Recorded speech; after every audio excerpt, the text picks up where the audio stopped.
Jimmy Dore versus TYT drama. I think this is going to end everything. How'd it turn out? Well, let's talk about it, y'all. Middle America. What are you people? We're Americans. So this segment is being recorded. Americans indeed. This is your boy Vin in the house, and this is the big homie Kyle Kulinski. And I guess Kyle Kulinski is, I'm going to be 100 with you guys. I'm not particularly certain who Kyle Kulinski is.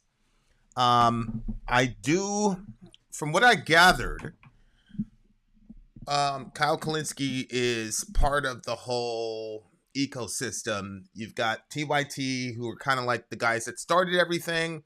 What's up, Jeremy Jensen? And then we've got, Jimmy Dore, who kind of went off and did his own thing. And then we've got Kulinski and Crystal. And so they're all friends.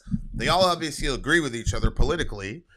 And I guess what ended up happening was that throughout this entire jihad, Kyle and Crystal and Sagar, who's on the right, but he gets a pass anyway.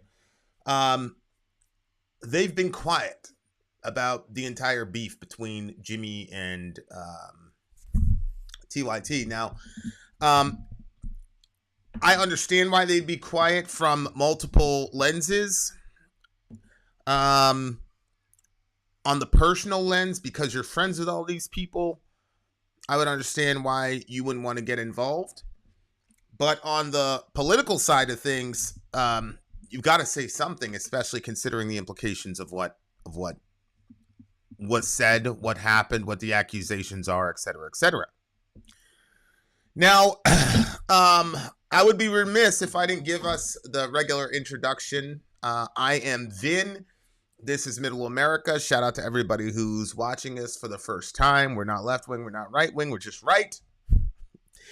And you can check us out at facebook.com/America Middle. We've got the best moderators on the planet, and it's a very strident environment. So if you're not for the free speech stuff, there's no judgments. It's just that probably isn't the place for you. But if you are part of it, fan of the free speech stuff, then check it out, facebook.com/America Middle. Obviously, like, share, comment, subscribe, etc., etc. Okay, so there's Kyle Kulinski, and Kyle is basically now being forced to comment on this issue because I guess Jimmy Dore liked a tweet that was calling out Kyle for not engaging the issue properly. So that's where we are. Shout out to the big homie Dan. So Kyle got called out for not addressing the issue at all, which, again, personally I understand, but on the political level, you have to address it. And he, this is now his response. So I'm just going to, go through the video like normal, like anything else, and we'll comment on it. And then after that, we'll jump in. Now, I guess somebody told me to just jump past to the first 5 minutes, so that's what I'm going to do. I'm just going to go to the first 5 minutes. Okay, that's going to be good enough. Okay, so here we go, guys. This is Kyle Kulinski addressing the Jimmy Dore issue. Let's go. Certainly not anything personal at all. And we had wonderful, wonderful moments on air with Jimmy throughout a great number of years here at the Young Turks. That is what I'd call a love fest. That is what I'd call people who have deep admiration and respect for each other. Okay. That wasn't that long ago. So since then, I don't want to paint an overly rosy picture. Of course there have been disagreements. There have been deep disagreements about Syria and Russia and force the vote and other things. Mm-hmm. But at that time, we were sort of at the peak of Russiagate. And I know, because I know all these people personally, that the Russiagate thing bothered Jimmy just as much off air as it did on air. He felt like it sort of ruined friendships, and he couldn't believe that there were people who were falling for that bullshit. And so the more TYT would cover it, the more angry he would get. And then Well, I could tell you personally, I was never going to lose friends over the Russiagate scenario from my vantage point. Like, I wasn't going to stop being your friend because you believed in the Russiagate nonsense. Now, the beautiful thing about the internet is you can go and watch the last 2 years of Middle America, and you will see me consistently pleading with my left-leaning friends to drop the Russiagate bullshit. And of course, I was I was labeled pro-Trump. I was labeled a bootlicker. I was labeled pro-fascist, blah, blah, blah. But I understood that those things are in the heat of battle, and so they're still my friends. I also understood that the minute the Russiagate thing blew over, everybody would admit that it was bullshit, and then we would just go on like nothing happened because that's the American way. During the entire Iraq war situation, the second one, I've said on recently that I was absolutely propagandized, and that I helped to propagandize people to support the Iraq war, and that, I participated in whatever. So, but most people are not like that. Most people are not going to say, I was wrong, I was duped. Most people, I took part in propaganda, because everybody on the internet wants to present themselves as like their ideal self. Nobody wants to present themselves as their actual truth. And it's important to me to admit when I'm wrong or inaccurate. And one of the reasons that I do that is a form of self-flagellation. If you feel that pain of having to say, and quite frankly, it doesn't really bother me to say it, but if you feel the pain of having to say I was wrong, blah blah blah, you're going to be a lot more diligent the next time something comes around, and you're going to be a lot more careful about reporting. And you're going to be a lot more careful about what you say, and you're going to be a lot more skeptical, et cetera, et cetera, et cetera. So I see a ton of value in saying I was wrong on this particular situation. But I understand that most people don't want to do that. So I was not expecting some apology from my left-wing friends for saying all the kind of crazy shit that they were saying about me for the last 2 years. I'm a student of human nature. I understand how people work. So I'm not a really, I don't think I think it's a little bit too far to say that you could lose friends from it. I mean, I don't know, but maybe he did. I don't know. But if he did lose friends, it's sad. But absolutely, I was extremely frustrated last year, in the last 2 years, at the irrationality of my friends who are otherwise extremely intelligent human beings consistently falling for this nonsense. So, yeah, it was a frustrating time for sure. What happened is Jimmy would go on air and do his show, and he would never directly or overtly call out the Young Turks at that time, but there would be little potshots here and there about how, other lefty shows are not, telling you the truth about this Russiagate thing. And so that went on for a long time. I think at some point, eventually, somebody at TYT caught wind of the fact that Jimmy was taking shots at them. I mean, Jimmy was kind of explicit about TYT and Cenk and all the other folks. So I'm not sure about that one. It appeared to me that Jimmy was pretty explicit about it, though. And, that led Anna to go on Twitter and basically say something along the lines of, I think Jimmy's a grifter, and I don't think he's an honest actor. I got to tell you, I've been talking to Sori about this, and honestly, I think a lot of this is Anna going off at the handle and Cenk trying to ride for his people. And there's a lot of things that Cenk has done in this situation that I understand as far as riding with your folks. Because that's my mentality. I came from the Bronx, New York. So you're going to ride with your folks, whether they're right or wrong, and whether it means you're going to live or die.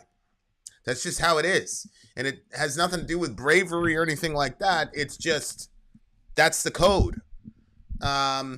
So I interpret a lot of this as Anna running off at the mouth. Honestly, she's really at the center of a lot of bad shit with TYT, which, you know, we've all seen. But so Kyle rightly points out that Anna responds to Jimmy's obviously right criticism of their nonsense Russia coverage. And instead of going after the substance of what Jimmy was talking about, because Jimmy had made numerous videos about Russiagate, and, you know, when people would come after me, I would say, go watch Jimmy Dore. He's saying the same shit I'm saying to you left-wing people.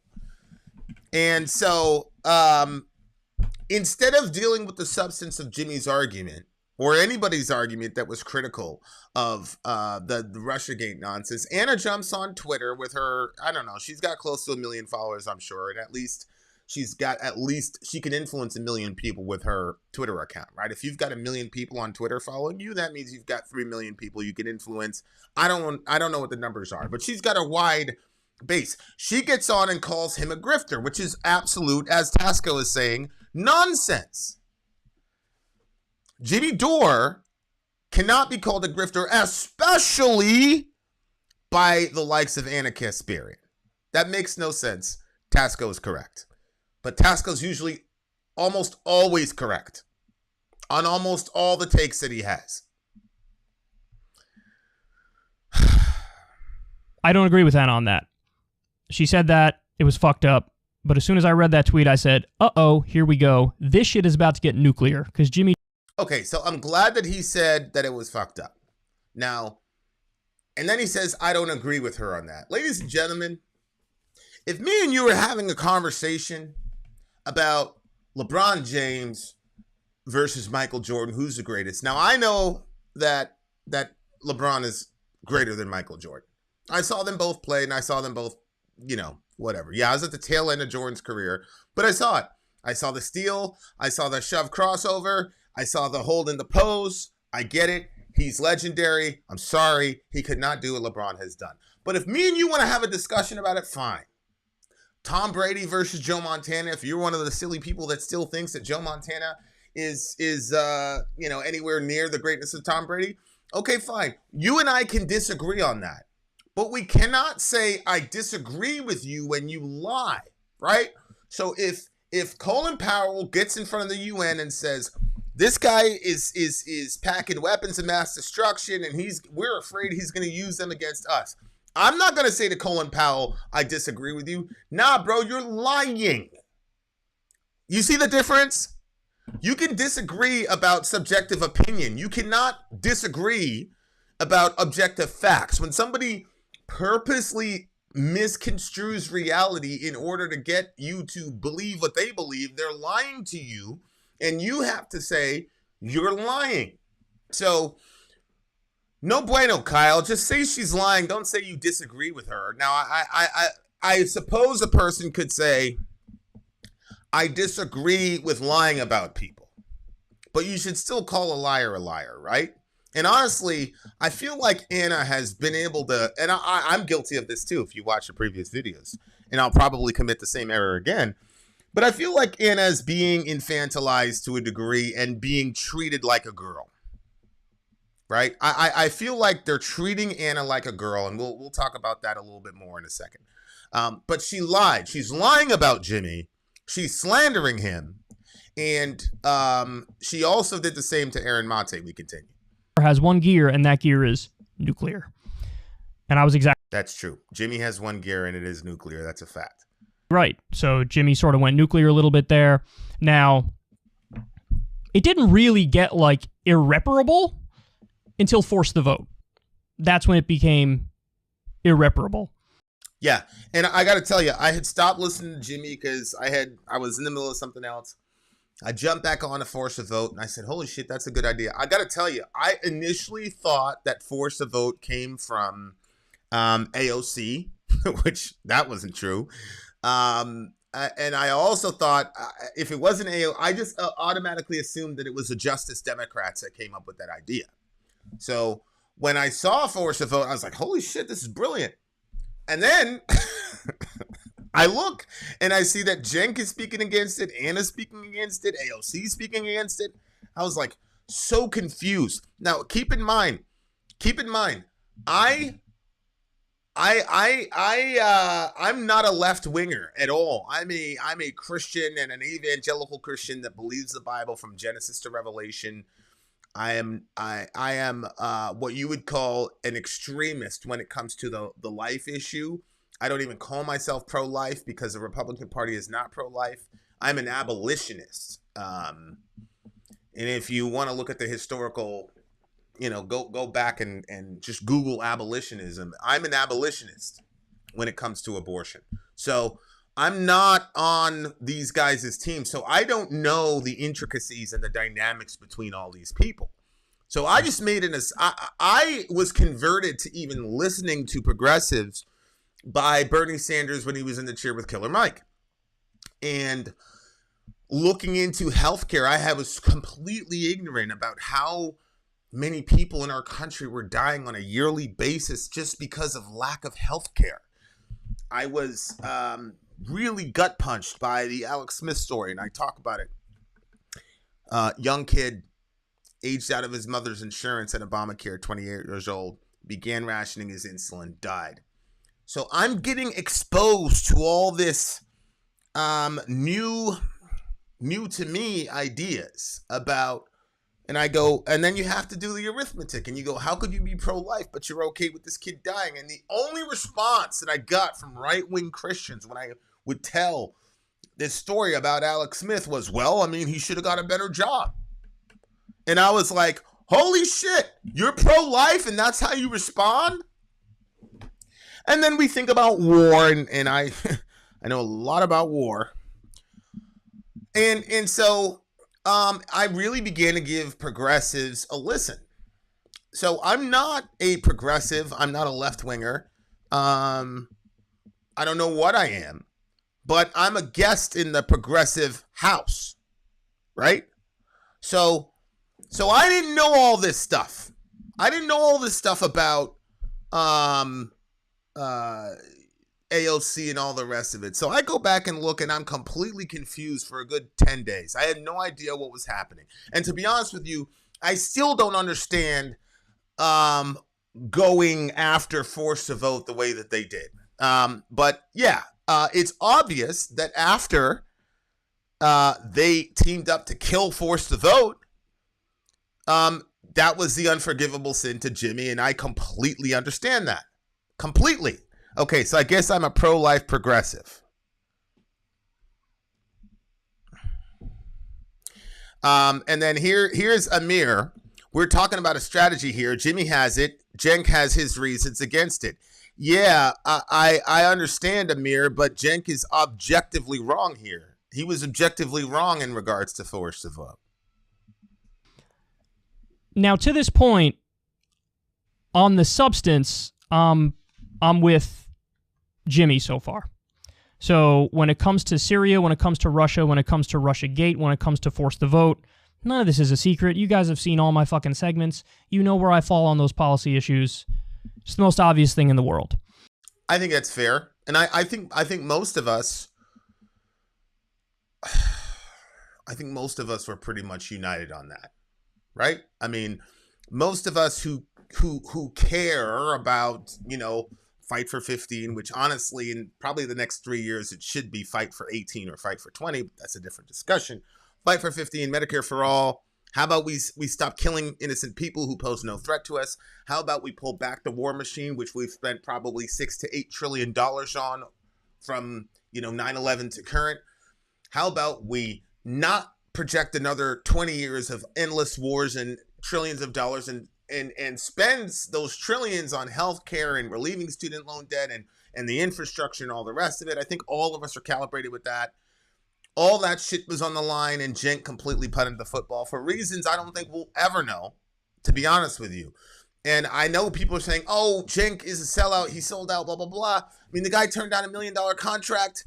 I have a hard time believing that everything that he's been fighting for the last decade, that he would slit the throat of in order to get himself a check. I don't like Cenk.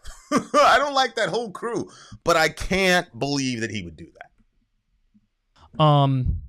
But now we get to this new round where the war has ramped up, and it really is a war now. So this recent round all started with this video from the Young Turks talking about Aaron Mate in their postgame. They said Aaron Mate yelled at me. And so Aaron Mate lied. Aaron Mate. Everyone cares what Aaron Mate has to say, right? Okay. The guy who denies that Syrian children were killed with chemical attacks. Yeah. And fuck gets Aaron paid by Mate. Fuck you. Anyway, let's move on. Let's end the freaking pod. I can't. Okay, see, that's what happened. I can't stand that guy, and I can't stand the very intentional disinformation they put out there in regard to disgusting dictators around the world. The very people they seem to be working for, to be quite honest with you. Let's move on. All right, we're done. Disgusting. Absolutely disgusting. Okay, so the only reason I played that clip that all of us have seen 8 million times is because my little brother Ian Kirby said, "What is going on with the drama between Dore and TYT?" That is the drama. So Cenk tries to dismiss what the injustice that happened to our friends in Gaza by just referring to it as a religious, Richard Dawkins, Sky Wizard nonsense. And then his nephew says, "Come on. That's ridiculous. It's about colonialism. It's not about religion." And then Mate says, "God told me this is the dumbest thing you've ever tweeted." Cenk makes that statement in the midst of the jihad, which is completely ridiculous. And again, this is how cartoonish the Russiagate thing does. And listen, the Russiagate shit does have a deleterious effect on the mind. I'm sorry. Look at neurology. It's with everything. If you ingest something over and over and over again, you literally are physically changing the makeup of your mental perceptive abilities. And now you saw what happened. They got caught in an unguarded moment. They got angry. And they went the Russia route because that's what they've trained themselves over the last 2 years to do. Or 4 years to do. So by instinct, they went the Russia route, claiming that now the irony, of course, is that while Cenk and Anna were in their air-conditioned studio in Los Angeles, and no disrespect to them because I'm in an air-conditioned studio in Maine, Brother Aaron was overseas, literally in Syria, underground. I swear to God. We continue. So that's what happened. So let's state the obvious. That was gross. That was a smear. It's so absurd that the first time I watched it, I literally laughed out loud. I laughed out loud.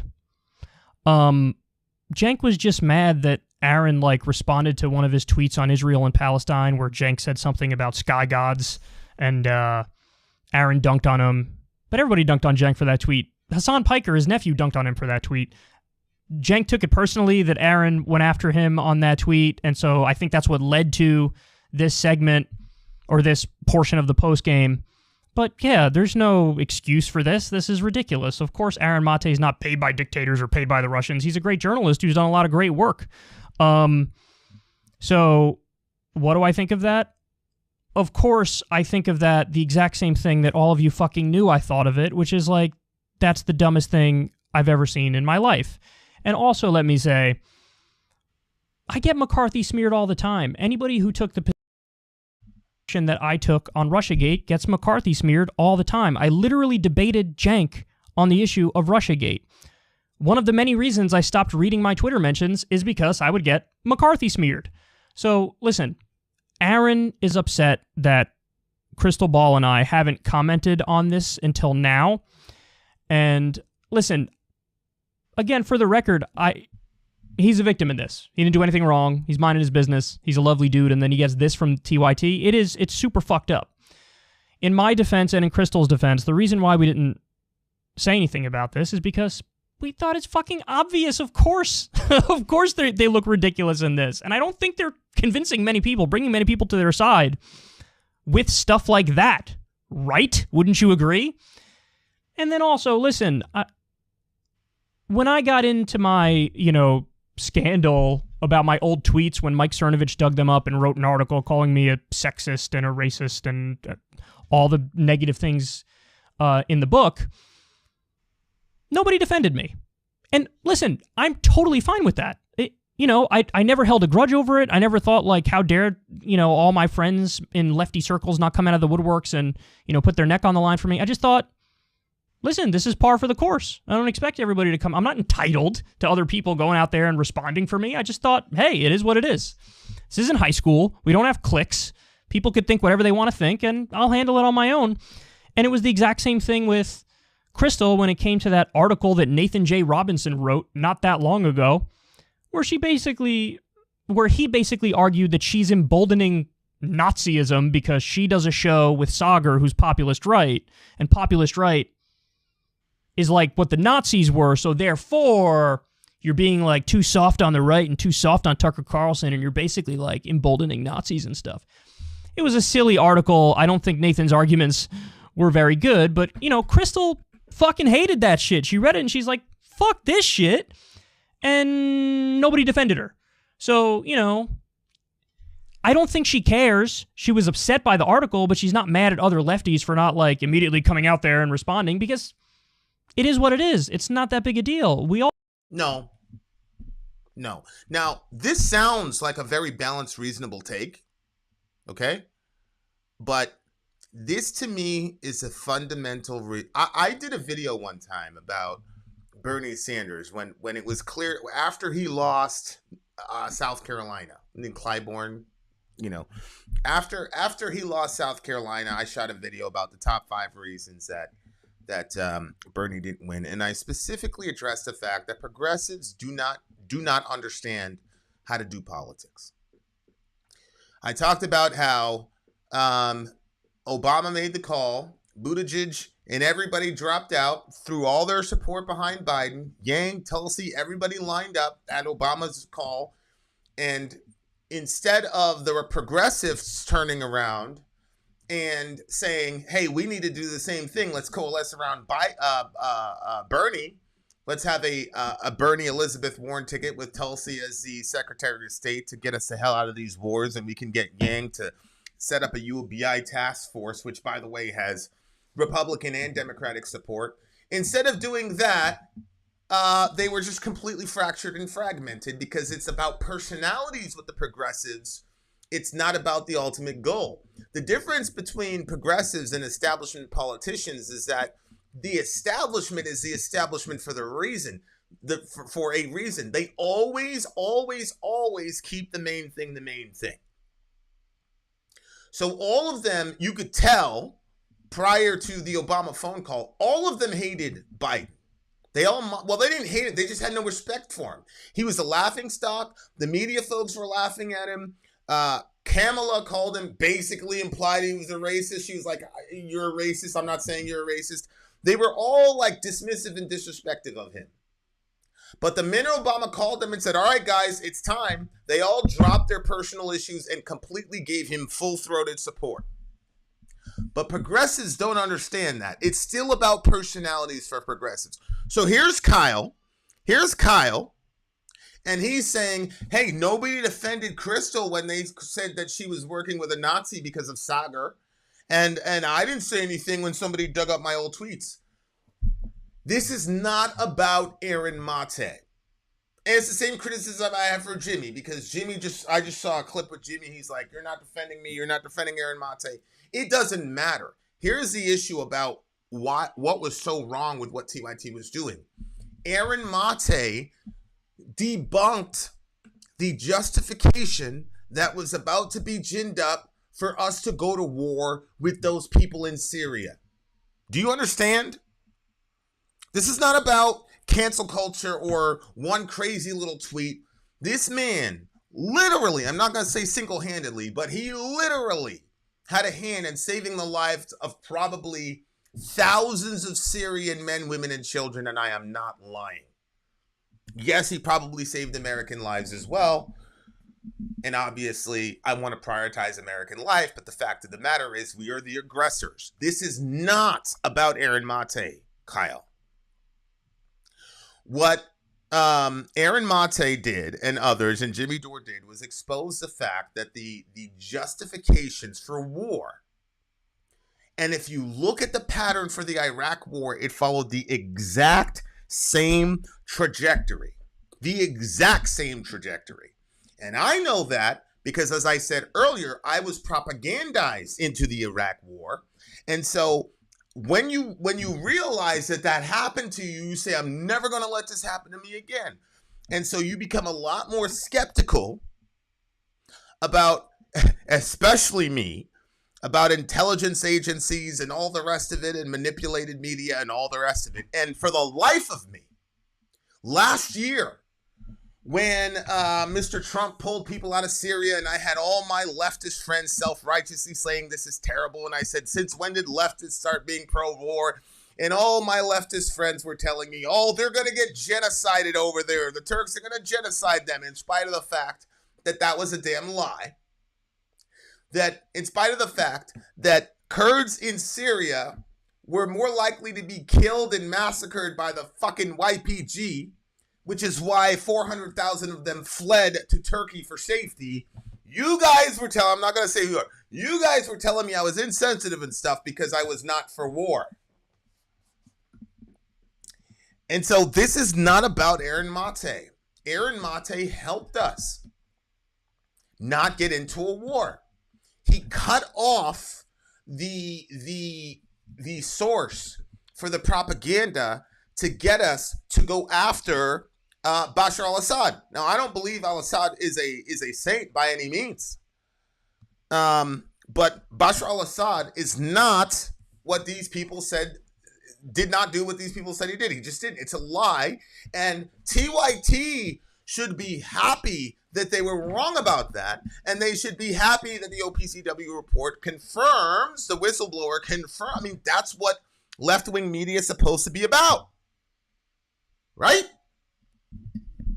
So TYT should have been happy about that. So no, you're making this about personality, and I understand why, because Jimmy did. But Kyle, that has nothing to do with it. This was about TYT pushing pro-war propaganda, and we've all seen the videos. I'm not going to relitigate the videos where Jimmy's there arguing with Cenk and the other guy over at TYT and saying, no, we should not bomb Syria. And both of them are trying to convince Jimmy to bomb Syria, and Jimmy's like, no. And secondly, can't we go to the UN or something and get a coalition and put some pressure on these people? Why do we have to go and bomb them?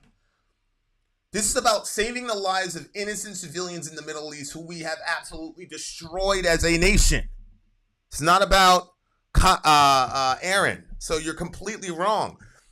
If somebody says, Crystal is a Nazi for working with whatever, that's an attack on Crystal. If somebody says that you're a bad person or whatever because of your tweets years ago and won't let you evolve as a human being, that's about you as a person. Go tell the Syrian kids who don't have families anymore, or who would have not had families, Kyle, that this is just some personal beef between. But see, this is when we talk about privilege. When we talk about privilege, when we talk about white privilege or whatever, this is an example of American privilege that we all have, where you can reduce the lives of other people to just, YouTube drama. You can reduce those people because you're an American, and nothing is going to happen to you, Kyle, if TYT and those folks got their way and we bombed the shit out of those Syrian people. Nothing would happen to you. So you're on here saying all this shit. You're not even considering the fact that Jimmy and these folks just saved the lives of thousands of these Syrian people. This is American privilege speaking. No, brother, you're wrong about that one, bro. This is a lot more than just an attack on Aaron Mate. And yeah, Aaron Mate is innocent in this, but I don't care if he's innocent. I don't care about Aaron Mate. He's one guy. Through this shit online, people always say shit about us, and we could all have our positions on it, but it's not like, we're the Justice League rushing to everybody's defense at every moment. No, but you should be the Justice League trying to prevent our country from sadistically massacring people that haven't done anything to us. Stuff unfold like everybody else watches it unfold, and sometimes I just look at it and I'm like, well, that's dumb, and I move along, and I don't, do a whole monologue or whatever over it. So anyway, listen, I'm not trying to make an excuse. What happened to Aaron was wrong. But I think that's so obvious that I'm like, really? You need me to say it? Like, you don't know what my position already is on Russiagate? You don't know what the things I've said on Russia? You don't know the things I've said on Syria? Like, I'm fucking 100% in alignment with Aaron on all those things. Would I agree with him on all that and then turn around and be like, I think TYT's right and he's paid by fucking Russian dictators? I mean, honestly, it's absurd. I agree. But again, I don't care about you defending Aaron Mate. You didn't have to say a word about Aaron Mate. But you do have some influence, and it appears to me you're an influential guy. So you should have gone after TYT for putting the lives of those beautiful people in danger. That's what you should have done. But you're making this about Aaron because if it's a personality issue, then sure. And as I said at the beginning of the show, you have to look at this through two lenses. One lens is the personal angle. The other lens is the policy angle. And so, yeah, for the personal angle, I don't give a fuck if you defend Aaron Mate. But from the policy angle, you should have gone after them for the policy, which might have resulted in the deaths of a bunch of beautiful people whose names you don't even know. So after that happened, Jimmy and Aaron responded. Oh, makes perfect sense. They responded a number of times. Makes perfect sense. Aaron has gone on a number of outlets to respond. He wants to sort of clear his name. I don't blame him for that at all. I don't think Aaron wants to clear his name because Aaron's name was never in question. Nobody who saw the TYT video said, oh yeah, that Aaron. Nobody. Go look at the comment section. I don't believe Aaron was clearing his name as much as he was defending those Syrian people. The Young Turks then doubled down and brought on some idiot who parroted the State Department line on Syria. It was really... Now here's Amr. Well, Amr, who knows the names of those who died? Amr, I actually do know the names of many people who've died over there, but that's not my point. My point is war should be avoided at all costs because it puts us in a situation where we put hundreds of thousands of bodies on the ground that we don't even know the first thing about them, which is their name. So if we don't know the first thing about them, on what basis are we so hungry to murder these people? That's what I'm talking about. That's what I'm saying. And this dude is carrying on like he's being so inconvenienced to have to talk about this because he's a privileged American who gets to sit here and no matter what happens to the Syrians, no bomb is going to fall on his head. And we know who he is. Everybody knows who Kyle's name is. That's my point. My point is the strong, those whose names are known, should always advocate for the weak, those whose names are not known. And that's why I'm against abortion. And that's also why I'm against killing people who've done nothing to us. I'm also against killing people who've done things to us. I'm against killing, period, because I'm pro-life. But we continue. Sad to watch. It was like, what are you doing? Don't double down on this. You're so wrong. You're not even close to right. It was just sad to watch. But then there was another escalation. And the escalation came when this happened. And I'll tell you this story. The story about that was followed by an apology card you wrote me for degrading harassment. Anna Kasparian used to dress, when I worked there, unbelievably inappropriately for a newsroom. She looked like she was going to a rave. The skirt, one time she came into the newsroom with a skirt so short, and I felt bad. Okay. You do that again. We've all heard this. We've all heard this. It's Anna, according to Jimmy, Anna shows up in a short skirt, whatever, and he makes a comment. She said, look, now, I haven't called this blackmail. Somebody in the comment section when we first broke this video called it gray mail, which is basically blackmail by implication. They called it gray mail. And I said, okay, that concept makes sense to me. I'll call it gray mail. She didn't explicitly say I'm going to, whatever. Everybody else calls it blackmail. That's fine. I understand. You guys know how I am. I'm a stickler for shit. I should have shot this video 2 hours ago, but I was searching for literally an 8-second clip, and I held the video hostage for an 8-second clip that I ended up couldn't finding. So I just scrapped that part of the segment. You guys know how anal I am about facts, because I hate being wrong. But if I'm wrong, I'm going to come out and tell you I'm wrong, which is what I did at the 1-6 Trump thing and the Iraq thing, whatever. So Jimmy talks about the situation. Anna, he's saying, why skip the video? Amar's a big TYT fan, and that's okay. Why skip the video? I'm skipping the video because I don't want Jimmy to talk about Anna's body, because I don't want to participate in degrading her, even though I disagree with her and I believe that she is really the nexus of all of the problems here, Amar. So that's why I skipped that part. We've all seen the video where Jimmy made that comment. We've all seen it. And I don't want to perpetuate that comment against Anna because I'm trying to protect her dignity. So that's why I'm skipping that part. Now, Jimmy brings up the situation, talks about it, and then throws the ball to Blumenthal, I think his name is. And then Blumenthal says something like, hey, man, I don't know much about Anna's whatever. Let's just get to the point. And that's obviously the right thing to do. No problem with Anna Kasparian's style of dress. Let's talk to we don't have a dress code at the Gray Zone. People can show up however they want. Now I will tell you. This is Jimmy. Jimmy's the oldest one in the crew, right?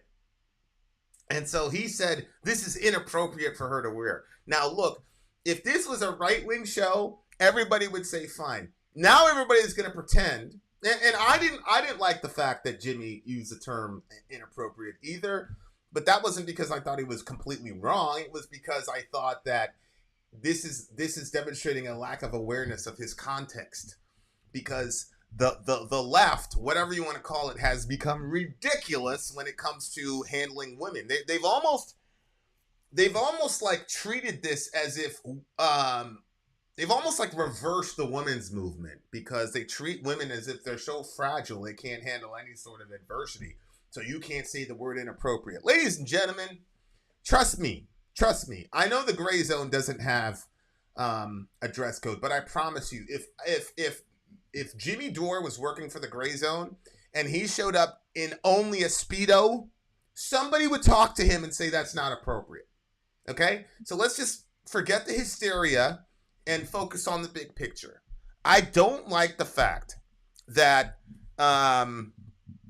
Jimmy went into the amount of detail that he went into. And there's nobody, Sori disagrees with me. There's nobody that can convince me that he didn't go into that detail, because he recounted that story about 5 times in different shows. And he used that phrase, I saw her, whatever. Okay, you can't tell me there wasn't a little bit of like, I'm going to stick it to you. You want to try me like this? Okay, I'm going to stick it to you. You can't tell me that wasn't part of Jimmy's motivation there. It seemed like that to me. Okay? But let's be real here. She gray-mailed him initially.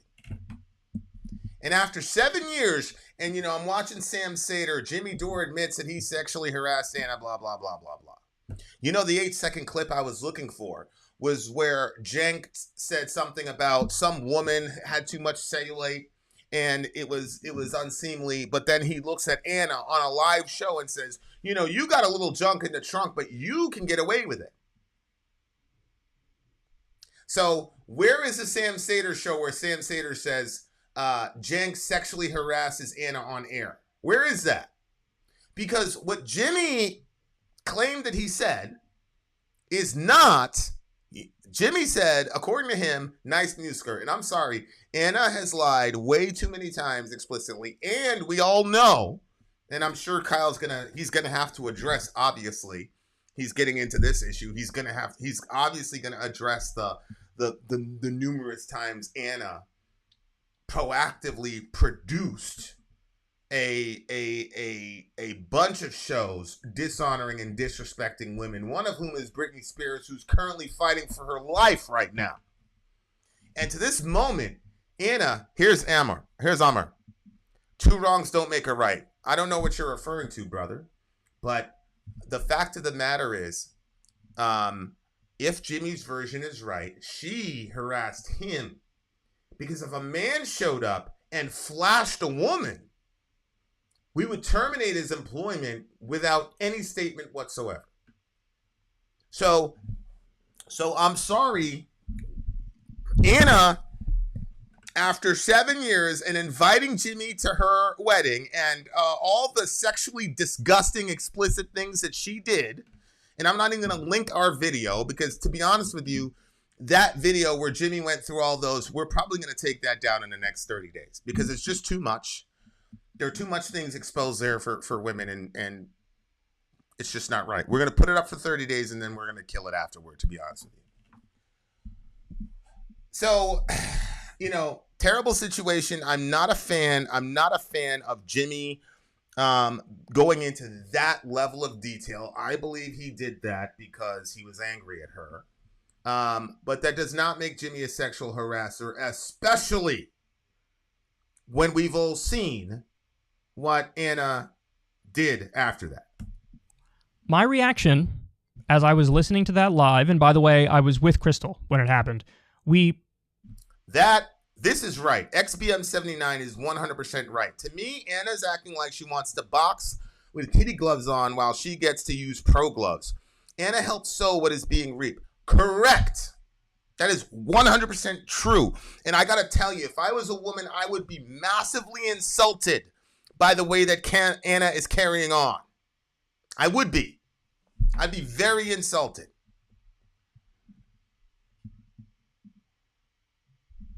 All right, we continue. Bonding for me, I just thought, hey, but I think since Aaron has gone on a number of outlets to respond. Apology card you wrote, buddies. Incident that Jimmy's talking about there. Now, to be fair, Jimmy says, hey, it was a bad joke. Anna says it wasn't a bad joke. It was Jimmy commenting on me in a sexual way in front of my students. Her students were in the room at the time. So what? Did your students watch when Cenk said you had some junk in your trunk, so it was okay? As a matter of fact, I saw a clip where Anna was talking about her body and saying, I think I'm okay with the weight. And Jimmy kind of looked at her and was like, yeah. He wouldn't even comment. He looked uncomfortable. Just talking about her weight, and she brought it up. But I'm supposed to believe that the guy that was uncomfortable talking about your weight, while you were talking about Kim Kardashian's camel toe and all the rest of it, you're trying to tell me that astaghfirullah, I shouldn't even have said that. You're trying to tell me that he was sexually stalking you and you were uncomfortable, but you were the one that brought up your body and he's the one that dodged that question. Cenk brought up your junk in the trunk on a show, live show, no problem. But him saying nice news skirt, that's sexual harassment. Okay. Now, I wasn't there. I'll never know exactly what happened. I don't think Jimmy's a sex pest. I don't think he's a criminal. I don't think this is a hashtag Me Too thing. But my issue with this... Okay. Well, then if you don't believe it's a hashtag Me Too thing, then you're conceding that Anna blackmailed him or graymailed him, and you're conceding that it was not a legitimate accusation on Anna's part because Anna absolutely made a Me Too claim. So if you don't believe it's a Me Too issue, that means that Anna did something nefarious. There's no way around it. We just saw is what he just said right there. Oh, she dresses inappropriate. Inappropriate? Who the fuck are you to determine what isn't appropriate for her? Are you a fundamentalist Christian? I mean, that's like some hardcore Republican thing to say. And if I'm being objective about this, even though Jimmy's my friend, if somebody spoke about my mom or my sister or my girlfriend like that, it would take every fiber of my being to not want to beat the shit out of them. Because that's humiliating. And he admits that it was a humiliating thing in the segment, but then it doesn't occur to you that maybe bringing this up again and talking about it in the way you're talking about it is like gonna humiliate her yet again? Which was the reason that I didn't play it again. Because I think he's he's right here, and he's also completely full of shit here. It would take everything in your power not to hit Jimmy. I'm gonna wait for 1 second because I want to play this. I want to play this out because he's gonna have to. Obviously, he's gonna have to address the many times that Anna completely dishonored and disrespected women, right? So once he deals with that, then I'll see how he reconciles the two. That doesn't occur to you? So listen, I just look at that and I think, that's kind of gross. And so my initial reaction was, and I still feel it to this day, is, whoa, okay, I want nothing to do with any of this. So like to that point, sure, at any point I could have jumped in and regulated and been like, all right, come on guys. Jimmy and Aaron are right about X, Y, and Z. The Young Turks, you're wrong about most of the policy stuff here, let's be serious. But I could have stepped in at any point there before that and been like, here are my thoughts on the whole thing, and everybody would have been like, okay, it's fine. Once this happened, I was like, oh shit, I don't want to go anywhere near this. I don't want to touch this with a 10-foot pole, dog. And listen, I think you're lying if you don't think that's understandable. Of course that's understandable. What a weird position I'm in as friends with all of them, and then this is unfolding in front of me. So Crystal and I were planning to have Jimmy on Crystal, Kyle, and Friends one day. We were planning to have Cenk on Crystal, Kyle, and Friends one day. And then as we watched this, we decided, you know what?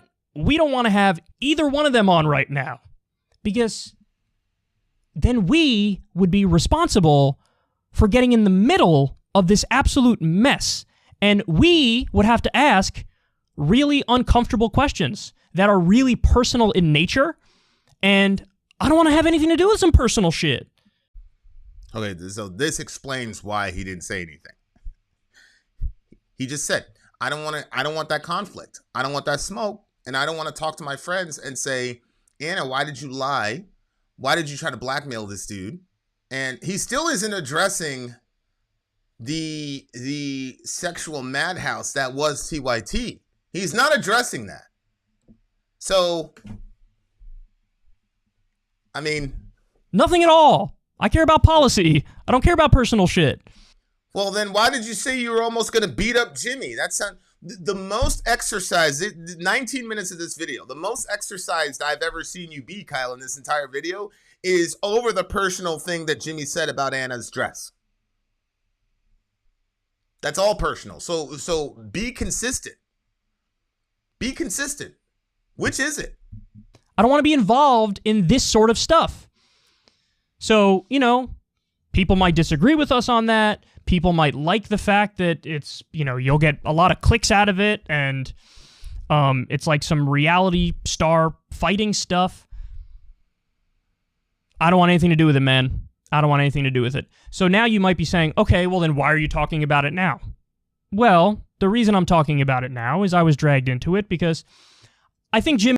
Okay, I don't think he's going to address it. And somebody just sent me a clip of something of Kyle. So I'm going to check this out real quick, guys. Just real quick, because somebody sent me a video thingamajiggy. So apparently this is,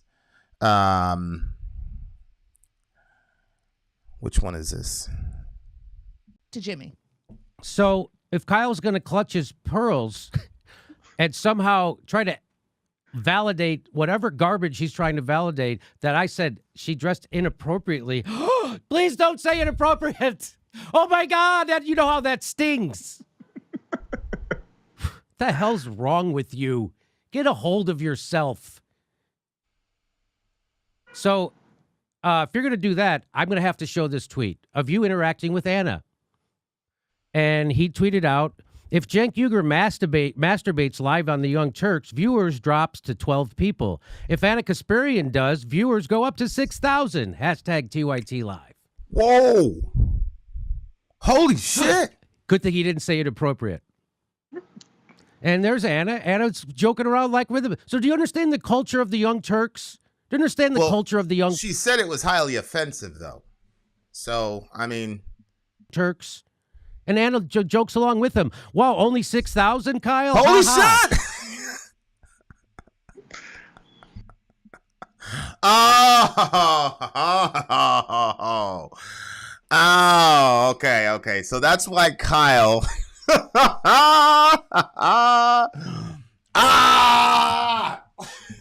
Okay. So that's why Kyle is not going to address the so this segment Howard Sternification of the Young Turks, because he was participating in that shit himself. Okay, so whoa. Let me get this straight. Jimmy is bad because he said nice new skirt. Cenk is okay though for talking about Anna's booty. You know, you got junk in the trunk there on a live show. So Jimmy is gross, and Kyle has to restrain himself from giving Jimmy and I jammy for saying such a horrible thing. And yet he tweets about Anna masturbating and how many people would watch her masturbating in public. And he's saying Anna could get 6,000 people to watch her masturbate. And then Anna responds by saying, I'm offended. And I was fooled because I was like, holy shit. But right under it, I'll take the screenshot. Right under it, she says, only 6,000? But let me get this straight. It is 2021. That was, what did Bricktown say, 2013? That was 7 years ago. You know what else happened 7 years ago? That's right. Jimmy said, nice new skirt, Anna. Did he publish it on Twitter? No. Did he do it live, Kyle? No. By the way, this is a bonus for everybody. Listen, men, I don't care what the environment is. I don't care how many jokes get made. Don't do it. Because you say the wrong thing to the wrong person and they stow that shit away. And then you start disagreeing with them, and then they try to do what Anna did to you. Guys, I'm out on that, bro. I'm out on that. Holy shit.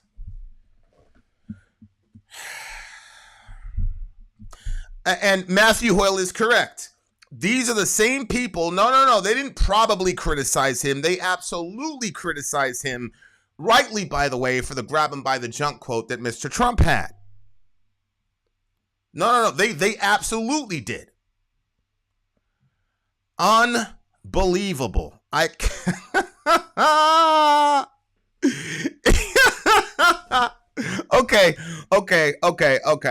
All right. So we know. So Kyle is definitely not going to talk about the porn stuff and how Cenk is a sex trafficker, because you do realize that, right? That when you put a woman's naked body up on the screen for the sexual gratification of men so that you can generate revenue from it without their consent, that is literally sex trafficking. That's literally what that is. Cenk is a sex trafficker. Jimmy called it pornography. That's not porn. It's sex trafficking when you do it against a person's will. And that's what that was. Sex trafficking. Now, Kyle was not part of that bullshit, bless God, but he was part of the lascivious environment of TYT. And again, you're going to tell me nice new skirt is what sent her over the edge. Nice new skirt sent Anna over the edge. That's what did it. That's what made it a hostile work environment for her. Even though she was the executive, she had the power over Jimmy's job. But nice new skirt. That's the bad one. Unbelievable.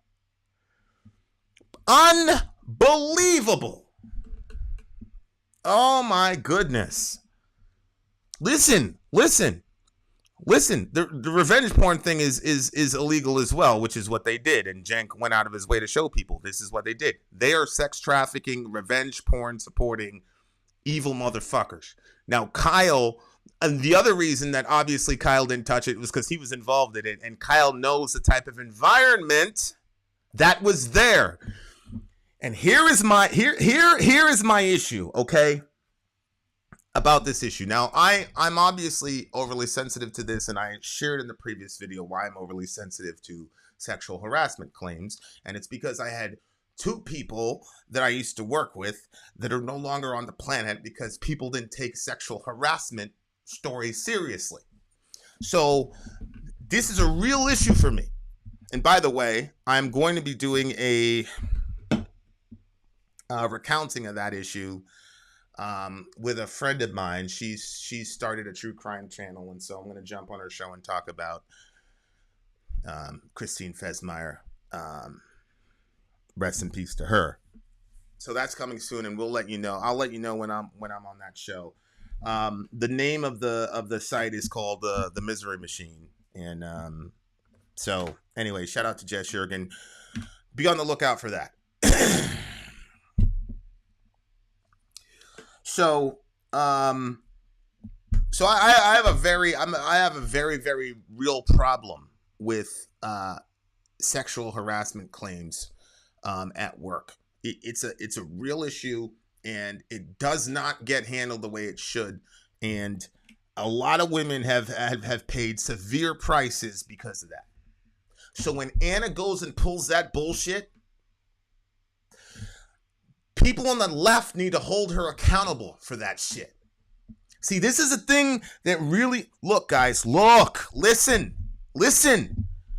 Scottie Pippen 2 or 3 days ago went on Dan Patrick's show and said that Phil Jackson was a racist. He said Phil Jackson was a racist. Now, you know how I feel about my people, and you know how I feel about the race issue in America. You know that. If you want to talk about losing friends, well, I haven't lost any friends, because if you're on the wrong side of the race issue, we were never friends. That's how real I am about the race issue. So Scotty gets up there and starts talking all this shit about how Phil Jackson's a racist. Do you know Stephen A. Smith, Shannon Sharp, Mike from Numbers Never Lie, etc., etc. Me, I was so tired that day. I was like, yo, I'm done with the day. And I saw that bullshit. I shot that video that night. You know why? Every black commentator came up and blasted Scotty for that bullshit. You know why? Because we're in the middle of a racial struggle in our country, and we're not going to allow bullshit artists, pun intended, like Scottie Pippen to come co-opt the movement because he's got an axe to grind because Tony Kukoc took the last shot and he didn't. So none of the black community let him get away with that shit. Everybody blasted him. Every black person on every sports show blasted the fuck out of Scottie Pippen, rightfully so, for that shit. We held that motherfucker accountable. Anna, on the other hand, is not being held accountable. Anna, gray male Jimmy, at minimum, she participated in misogynistic, evil activities that disrespect and dishonor and degrade women. She participated in sex trafficking. She participated in revenge porn. She called attention to her own body live. She tolerated Cenk commenting on her booty live. And she also played around with Kyle Kulinski when he talked about her masturbating to 6,000 people. And her only problem was that she felt she could get more people watching her masturbate on camera. And she's never been held accountable by women for it. That's wrong. And that's one of the reasons I'm starting to think that it is going to be impossible for progressives to ever actually do anything in this country, because they cannot stay consistent with their principles. Or maybe they are. Maybe this is an example of the vacuity of identity politics, because she's a woman, so you can't criticize her. You can't criticize her. Now watch Amr. Watch Amr. Please don't exaggerate. See, sex trafficking is a modern day form of sex slavery in which individuals perform commercial sex through the use of force, fraud, or coercion. Amr. The way that, see, you might not know this, brother, and I understand. I understand that you may not know this, but I've worked with the sex trafficking division in my state because we were in a ministry that were dealing with these women in these situations. Amr, the way they determine coercion is not just I put a gun to your head. It is any form of commercialized sex that does not include overt consent is sex trafficking. So when you take a woman's naked vagina that she clearly did not intend for the public to see, and then you put it on your website and you say, hey, Come check out this woman's genitalia because you know that you're going to profit from it. That is a form of sex trafficking because that person did not give their consent. Now, please watch. This is what you're reduced to in order to try to defend TYT. And this is why I've probably come to the conclusion in this moment that it's going to be impossible for progressives to actually progress because of stuff like this. I don't have any issue with you, Yammer, as far as like you as a human being, okay? You're riding for your people. I understand that. The problem is that is indicative of why progressives aren't going anywhere. Because it's all about the person. You like TYT, so you're going to defend them. And you're not thinking about the bigger picture, Yammer. I love you, but you're not thinking about the big picture. We continue. Turks then doubled down and brought on some idiot who parroted the State Department line on Syria. It was really sad to watch. It was like, what do you... Now, I also don't completely agree with what Amy says. I swear most guys talk exactly like Trump amongst friends, try to be funny. It's not harassment. I feel real sexual harassment, and it's not so silly like Anna's claim. Now, I don't completely agree with that. I will say, I talked to Sori about this. In some of the organizations I used to work for, you know, there were a group of us, and our wives didn't know where we were or what we were doing. Our wives thought we were doing X, Y, and Z, and in reality, we were doing A, B, and C. They had no idea, and nothing we did could ever be traced back to us.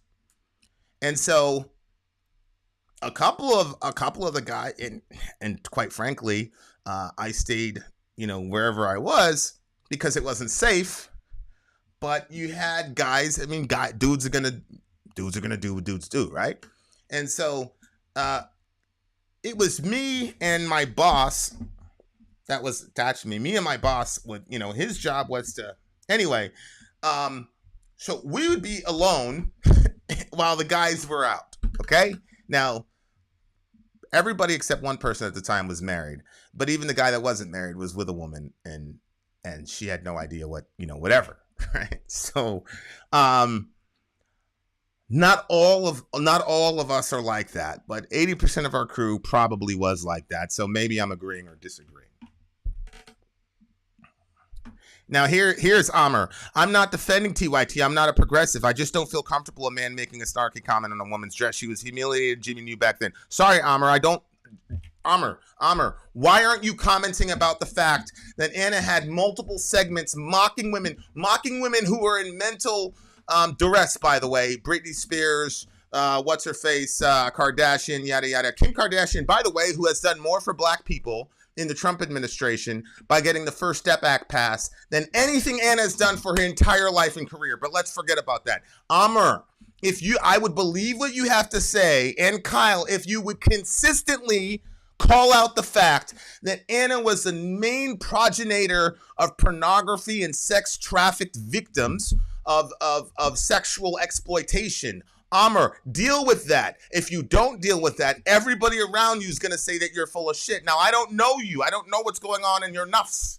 I'm just telling you that if you say nice news skirt is the end of the world, but it's okay for Anna to say all that nonsense, and then on top of that, Anna publicly talked about her masturbating in public and being upset that only 6,000 people would look at it, only to be topped by Cenk's comment about her junk in the trunk on live TV.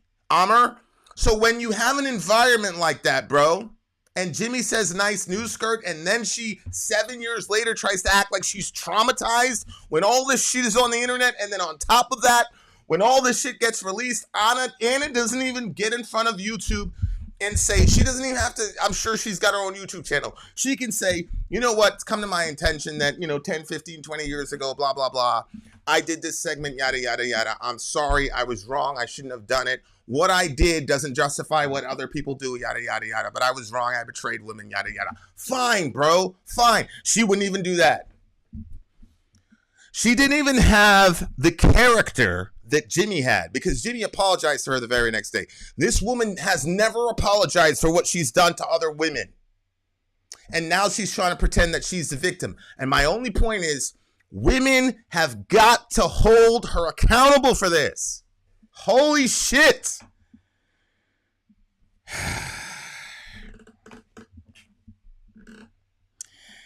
Here's what Duval says. Duval is a Kyle Kulinski fan, which I don't know much about Kyle, so I don't have an opinion about that. But here's what Duval says. Having said that, if Anna is cool with Kyle and Cenk talking about her like that, but wasn't cool with Jimmy doing it, then she clearly has an issue with Jimmy and not sexual assault. Thank you. I'm just going to leave that there. Because, you know, you always find people who say things better than you. I'm so damn verbose. This guy, Duval, whoever he is, immediately settled the issue. We move on. And don't double down on this. You're so wrong. You're not even close to right. It was just sad to watch. But then there was another escalation. And the escalation came when this happened. And I'll tell you this story. The story about that was followed by an apology card you wrote me for degrading harassment. I don't want to even give Jimmy the time to talk about this. Fair, like I said, I'm not cool with Jimmy going into those details. And I understand she blackmailed him, so he had to get in front of it. I get it. What I would have done if I was Jimmy, I'd have played those clips, right, with Anna and all those people. And then I would have said, what I said was not anywhere near that, but I still shouldn't have said it. And everybody take a lesson from what happened here. We move on. If Jimmy would have done that, it would have been perfect. It would have been a flawless victory. Okay? But Sam Sater and all these other chuckle fucks who are running around shooting videos talking about how Jimmy admitted he sexually harassed Anna. Sorry, you're out. Sorry.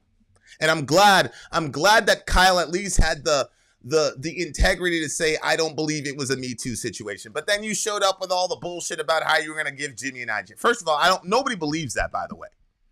Because I saw Jimmy when it was time to rumble. And he went after Alex Jones. He actually spit at Alex Jones. And, you know, Anna, she's a gangster too. She got right in it. And you were too scared to have Anna on your show to have awkward conversations about her. So I doubt very highly, brother, that you would have done anything relatively close to that. Talking about you was gonna hit Jimmy. Stop it, bro. Stop it. But it is very telling that that's the most emotional that I've seen him so far. So when it's about saving the lives of Syrian kids and Syrian kids almost being dismembered and brutally destroyed, Kyle is like, hey man, whatever, I don't have to defend Aaron Mate. But when it's something as silly as this, he goes, I had to punch him. Come on, bro. You ain't about that life. We continue. Says, hey, it was a bad joke. Anna says, it wasn't a bad joke. It was Jimmy commenting on me in a sexual way in front of my students. Her students were in the room at the time. Ridiculous. Now, I wasn't there. I'll never know exactly what happened. I don't think Jimmy's a sex pest. I don't think he's or near this. I might disagree. Whistleblower. The other thing they're talking about here is the OPCW report. They're claiming I never said anything about it. Really? This is from my very last live stream. So we're the rebels in Syria we are the rebels in Syria doing the chemical attacks on the people. So we're, it says WE'. I think this person is saying, was it the rebels that did the chemical attacks on the people in Syria? You guys had to, follow this stuff. The OPCW whistleblower. I don't know if you guys remember this, but this just came out not that long ago. It turns out that all the claims from the Western governments were total bullshit, and they had no evidence for it. So yes, the claims of the chemical attacks against the civilians in Syria done by the Assad government, that turns out to be total bullshit. And it's not me saying it. It's whistleblowers who were at the UN who were like, that's not true at all. This was a big story, but it was kind of hidden. It was only like Aaron Mate and a handful of other people who really blew the whistle on it. So, and listen, I'm going to toot my own horn here a little bit, but yeah, I called that one from the beginning. It was very similar to the Saddam has weapons of mass destruction, and it was not true. And in the case of Assad, I don't know if you guys remember this. Remember when Assad gave up all of his chemical weapons? Remember that? There was a moment where it was like John Kerry and some Russian counterpart doing a press conference, and they basically said, is there anything that Syria could do to make you not like attack or invade? Okay, guys, real quick, because my little bro asked what OPCW stands for. The OPCW is, you can see here, the Organization for the Prohibition of Chemical Weapons. So their job is to validate or invalidate claims that by various states that other states have chemical weapons and things of that nature.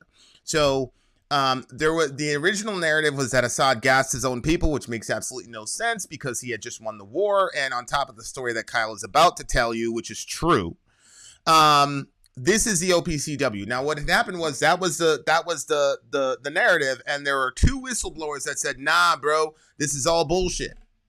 So those are the people that Anna and Cenk disagreed with, and then brought in some guy from Brooklyn after they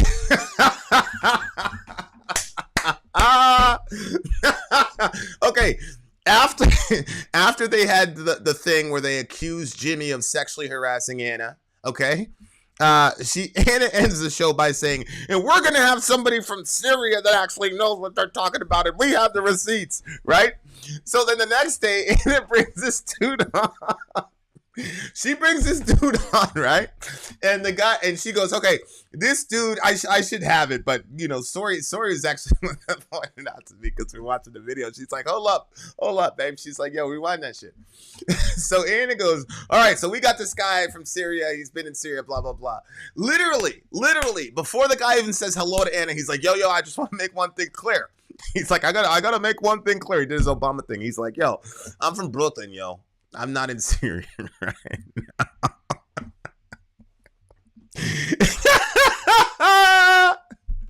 The Brooklyn homie was talking all types of wrong shit. Hey, shout out to Brooklyn. Blood's right here. Shout out to Brooklyn. Oh my God. We continue. Shout out to Sori, by the way. What happened to Aaron was wrong.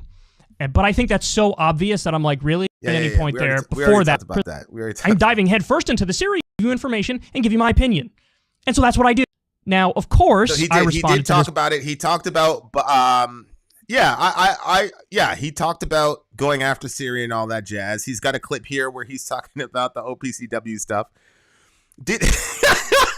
And here's little bro. I love this kid so much, yo. So wait, did TYT get trolled? Yo, they self-trolled. Remember what I told you about Ashley Babbitt, how she self-radicalized? Rest in peace to Ashley Babbitt. She was one of those. She was the girl that caught the bull in the neck when they tried to do the insurrection. I know you guys don't feel sorry for her, but you should. Rest in peace to the homie. But they got self-trolled, bro. They were so desperate to get at Jimmy, and they had already announced that honestly, their Jimmy Dore video was the biggest video they've had probably in the last 60 days. So everybody's watching now. So they were trapped. So they pulled this dude. They pulled this guy up. I'm sorry, y'all. We gotta get through this now. We gotta get through this. Bricktown, stop. Hey, stop distracting me. I miss my girl. I'm a little bit emotional, so this shit is funny. I need it. Story, but it was kind of hidden. It was only like Aaron Mate and a handful of other people who really blew the whistle on it.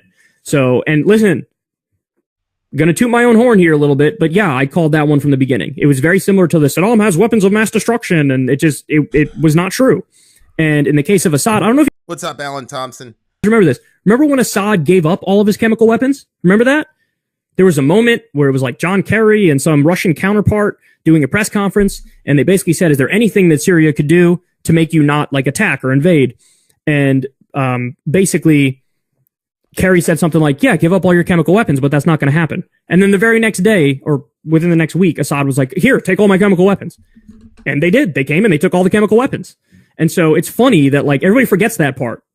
But then they go on to say, well, obviously he was attacking civilians with gas. So in other words, at a time when he already basically won the war, he was going to attack his own civilians with gas, which would bring the West right back into it. It's nonsense. And it turns out we learned it was total nonsense. Little bro, if you would have just, when Anna was having her meltdown or whatever about the OPCW stuff and she brought in the dude from Brooklyn, all you had to do is shoot a video and say, they're wrong about Mate. Here's why. The Syrians have not projected any sort of hostile affect. You guys remember? You remember with Hussein, where radiallahu anhu for Mr. Saddam. But you remember we would bring in the chemicals weapons inspectors. They'd make the trip all the way to Baghdad, and then he would turn them around and send them home. You remember that? And we used that as one of the evidences that he had actually had WMDs. Now, of course, Westerners don't understand the concept of national sovereignty. They don't get it. Like, what do you mean we can't go into your country and look through all your shit? What are you talking about? It's like I saw one time a video of a citizen going after a cop and saying, "What are you doing here? What is your business here? What's going on? Let me see." He started harassing this cop, and the cop was like, "Yo, what are you doing?" And the guy is like, "Oh, you don't like it." And then he just kept going after this cop or whatever. There was some statute or something, and the cop couldn't do anything. He just got in his car and drove away. That's America. We just believe that we could just go through all these people's shit. And then if any of these people ever said, "Hey, we're gonna go search the Pentagon and see all the shit that you guys have, and we're gonna hand over your file, see if you have chemical or nuclear weapons," we'd laugh at them. But here's my point. Saddam showed that degree of hostility to us, but he didn't have the chemical weapons. Assad is saying, "Okay, I will give them to you." And keep in mind, Assad still had enemies before the Arab Spring began. But you know what? Even though he gave up those chemical weapons, we had already had, look, when the FOIA comes out in another, I think, 5 years or whatever, or actually, I mean, we'll see. It was clearly our agenda. We were going to remake the entire Middle East and take the, anyway, we continue. Now, that's not even the only time I brought it up. I brought it up 3 or 4 times. I've done literally over 100 segments on Syria. Now, granted, most of those, I mean, almost all of them are about the Civil War, but, since we got the OPCW whistleblower and Aaron did that great work, almost every segment on Syria, I've brought up that fact. So, I mean, I don't know what you want me to tell you. I'm doing policy shit exactly right, yet I'm still somehow getting these weird passive-aggressive criticisms. Well, again, we already addressed it. This is your American privilege, Kyle, where you can reduce a very dangerous misinformation campaign that could have resulted in the deaths of thousands of Syrian kids, men, women, and children, and men, by the way. You know what is men are kind of important. Like, you go and kill a bunch of people. It's bad that men die too. People always talk about women and children. I'm the first one, but it's really, if somebody came in this house and killed me, it would absolutely destroy Dore. It would destroy my family. So, we make these distinctions about men, women, and children, but even if, especially in these Middle Eastern, Mediterranean, Islamic contexts, the father is the lifeblood of the entire culture. And, so killing all these people is the problem. And here's the other thing about sexuality. And if you're worried about sexual assault, which a lot of people who are blessed to not have to see the results of war, but do you know what the first domino to fall is anytime there's ever any sort of military engagement and conflict? Women's sexual integrity. That's a fact. That is a fact. Look, man, I heard a story. I had a friend one time, and they were looking for this dude, and they had pretty much zeroed the house where they thought this guy was. So, whatever, they went in there, and sure enough, homie stood up, and he picked up his coalesce, and that's the last thing he picked up in his entire life. And he was a bad person. You know what was interesting? He had 2 women there. Later found out it's the daughter and the mom, okay? And my friend, so they just took down this dude who, whatever. And the 2 women are there. Both of them laid on the bed and opened their legs. And the look was basically, well, we know what's going to happen now. That's what happens to women in war. Now, they don't know, our mores as far as how we do jihad and all the rest of it, how we do war. But they just laid there and did that. And it wasn't because they liked them. It was because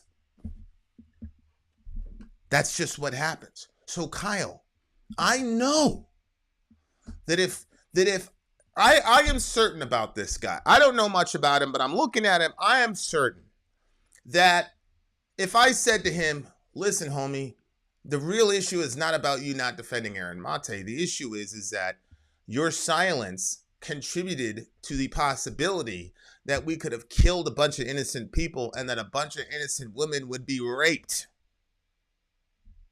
I'm certain he would have said, holy shit, that's true.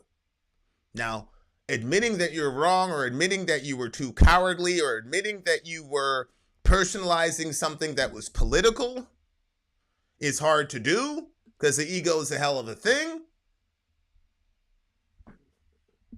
But I'm certain that if you would get this guy in a one-on-one conversation and explain that angle to him, and look, guys, our opinions are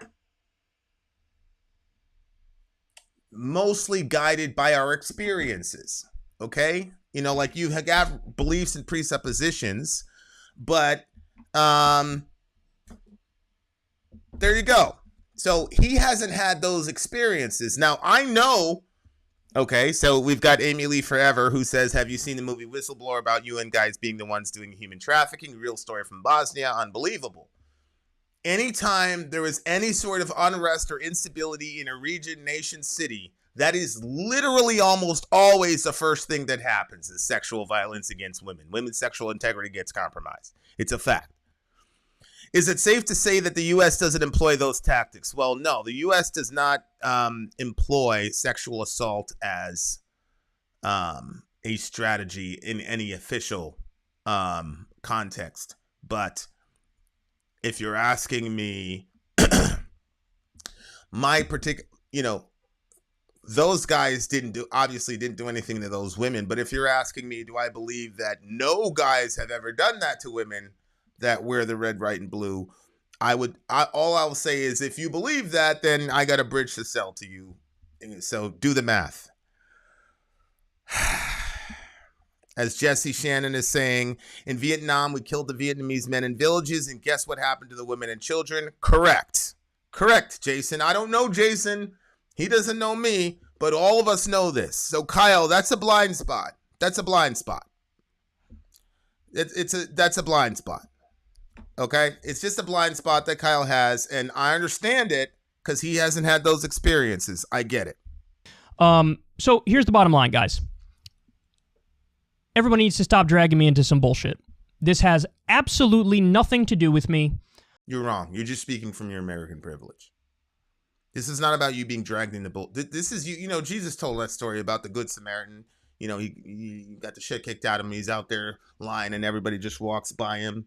And the good guy is the guy that puts himself in danger in order to advocate for an injured person. And the real issue, I don't know. To me, Jimmy takes this stuff personally and is not looking at the political angle of it. Well, let me say it this way.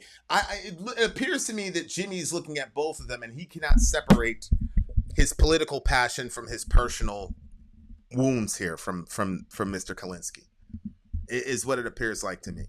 But this is the fundamental problem with leftists, is that they're personalizing the political and they're politicizing the personal. Trump's statements about Ilhan going back to whatever is a personal issue, and they politicize that. Meanwhile, we had an actual political issue with these lies from TYT, and now they're personalizing it. That's the problem. So, no, nobody should have had to drag you into it. You should have spoken up to advocate for those people. And one of the angles that a lot of people are not understanding about, particularly about Aaron Mate, is when you go to those regions, you fall in love with those people because those people are extremely easy to fall in love with. Like to this day, I'm going to use Arabic terms till the day that I die. You just fall in love with those people and they never leave you. So when Aaron goes over there, and he's been over there multiple times, same with Max Blumenthal, a bunch of other people, and they're going over there for good reasons, bless God.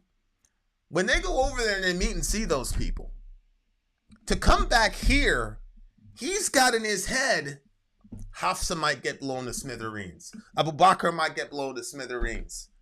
The little kid that I held, and after his mom gave birth to him, as bombs were blowing up everywhere, whatever. Little Hussein, little Hassan. You've got names and faces of these people when you hear them getting bombed that kills you. That's an angle again that Anna and the rest of them don't understand, because they were hanging out in Los Angeles when they were talking shit, but Aaron was on the ground with these people. So for him, the personal and the political are almost impossible to separate. And in that context, that makes a lot of sense. But Kyle, man, you're saying you want to stay out of this is not cool, bro. That's just your American privilege. And I don't even think you understand. And look, we're so inundated with American privilege that nobody's even calling that specific angle out of it, because all of us have American privilege. He's presenting himself as a victim here.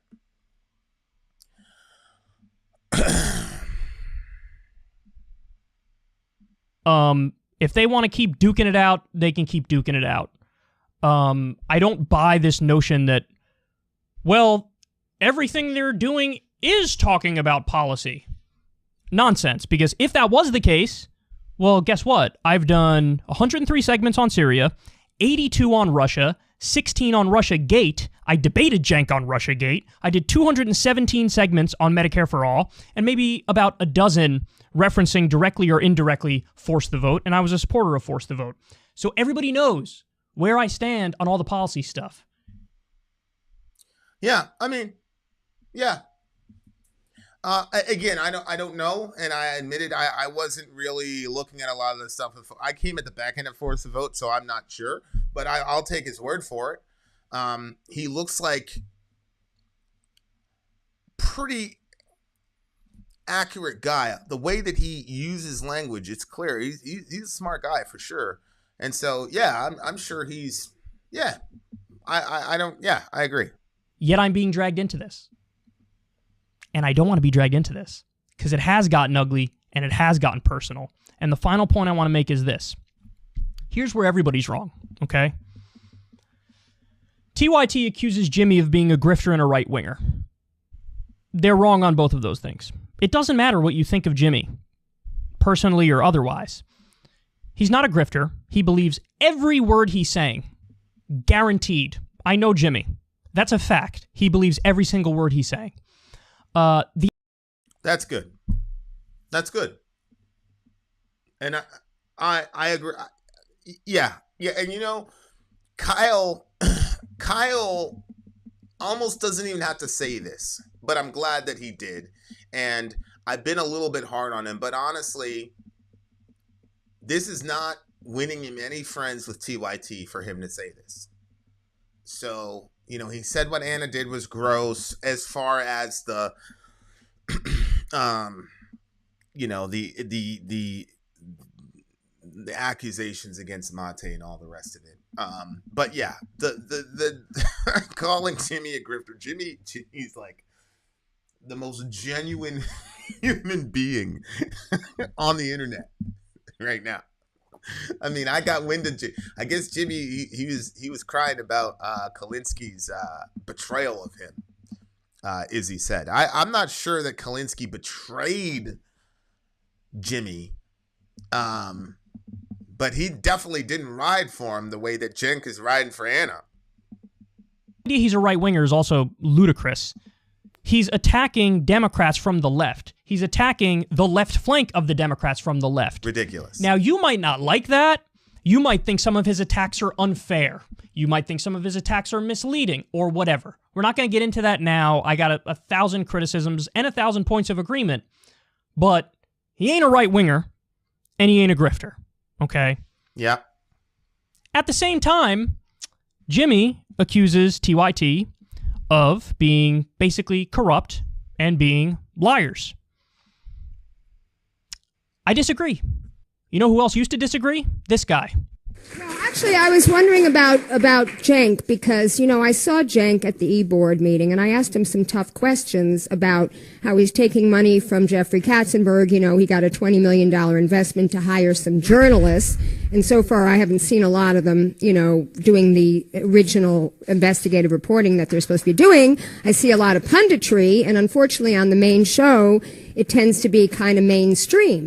Does he think that this money that he's taken from the establishment Democratic Party would influence him? And of course, he says it hasn't, but now we see, this reporting about Russia. So I know that you may not you have to choose your words very carefully, but. I don't think I don't think Cenk is preaching a false narrative for investment money. I think he truly believes it. I take Cenk is what I call a natural Republican, right? So he was a Republican at first for a long time, and he talks about this openly about how he even led pro-Iraq war rallies, right? The first one. And so that's why people are drawn to him, because it's this great journey where he went from this, meathead, into this progressive, right? And so that's what appealed to me about his journey and about Cenk. So I think, if he is what we consider to be wrong on an issue, it's just because he's genuinely, believes it. That money, that investment money, that's not how Cenk works. And if he's making a mistake, it's just he's making a mistake. Or I disagree with him. I disagree with him before they took that money. Well, the first gas attack in 2013, and Barack Obama wanted to bomb Syria over that, and they believed it. And it was proven false. It was since proven false. Jimmy's 100% right there. And that wasn't that long ago. Let me break this down further. Well, Kyle, as Jason Murphy says, by the way, shout out to all the names I don't remember or I haven't seen before. Thank you guys so much for watching. I appreciate it. I'm very honored, literally.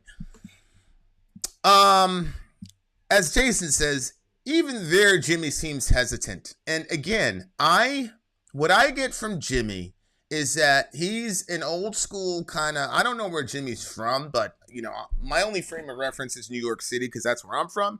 And in New York, it was you roll with your people. You ride for your people, whether they're right or wrong. Whether they're right or wrong, you're going to ride for them. Now, I was telling Sori about this, like my wife, like we had a guy and we went through a stretch where every day we were in it with the Latin Kings, Nietas, Section 1, Section 5, like we got into it with everybody, and it was all because we were supporting this one guy, right?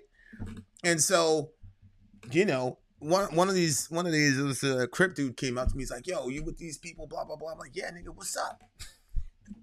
Now, we were completely wrong, but that's my guy. So we squared up with him. Well, Juanso came to me, pulled me aside. He said, "Yo, this dude right here he's gonna get us all killed.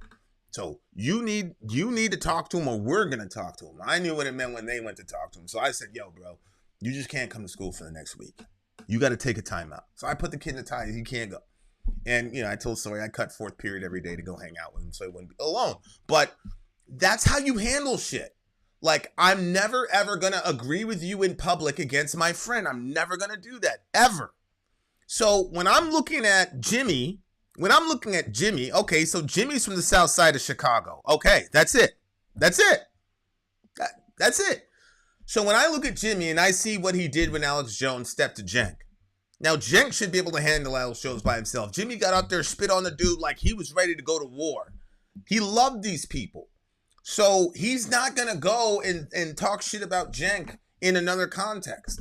Okay, so that video doesn't do much for me, to be honest with you, Kyle. Like, I see what you're doing, but the video doesn't do much for me. Secondly, it doesn't take into account the fact that people evolve both ways, right? Like, I just started this channel 2 years ago, and I went from being I'm not going to lie to you guys. I was always extremely suspicious of American capitalism, but, now I'm out here reading a lot of Marx and, I've changed my views on a lot of things, even theologically, just because of the interactions I've had with people. So Kyle, people evolve. So just because he said something recently doesn't mean anything. I think if you ask, I think people can evolve backwards and they can evolve forward. Okay. Do you still think Cenk is corrupt even when Jimmy says he's not, all because Jimmy sounded nervous or hesitant? No, I don't think, I have never said that I think Cenk is corrupt here. What I've said is Anna is the problem, but that Cenk is riding for his people. Anna's his people, and he loves her. So even though she's dead wrong, he's going to ride for her because I think he's loyal to Anna. And from that regard, I respect that. I said at the beginning of this video, and you weren't here, Yama, so I understand.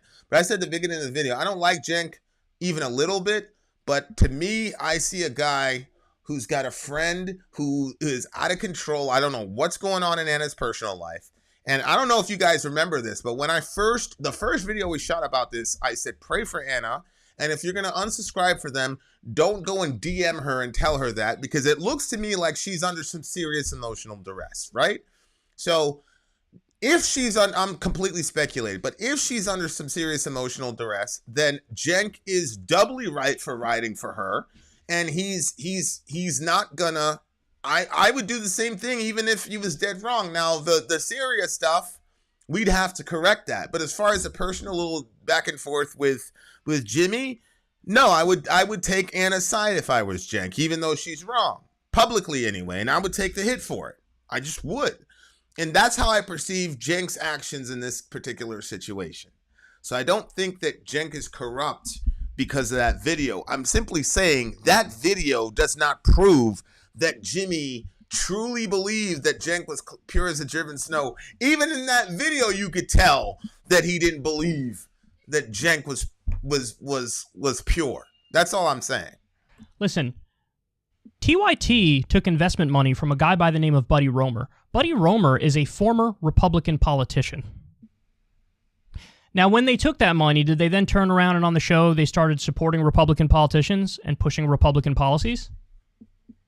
No, they didn't, right? Because the whole point of the deal was, hey, we're only going to make a deal if you have zero editorial control over the show. Yeah, I agree with that. I agree. I don't think that the fact that you take money from a person means automatically that you're going to automatically be corrupted. I'm just saying that on a completely logical basis. It doesn't follow logically. Now, of course, the counter to that is going to be, yeah, but what does human nature tell us generally happens? Okay, I'll give you that. Human nature tells us generally that money does corrupt people. But here's the thing. I don't have enough information about TYT to know if they got corrupted by the money. I think a lot of people are making assumptions. Oh, that means whatever. Here's what I will say. This is, again, what I call becoming a victim of your own narrative. Cenk and all the rest of them are the ones that brought... that was one of their big stakes, right? Is that we got to take money out of politics, and anybody who takes money from corporate interests or whatever is automatically corrupted at the political level, right? So they were the ones that popularized that idea. So you can't be railing against people taking money from big corporations and then take money from big corporations and not expect to get skewered for it. So they kind of became the victim of their own narrative in that regard, and the victim of their own rhetoric. So I'm saying, logically speaking, sure, that doesn't necessarily mean that he's been corrupted, but at the same time, they were the ones that made such a big deal about that, and the Justice Democrats and all the rest of it. So you can't be the one to do that. There's nothing wrong with wearing a red shirt, okay?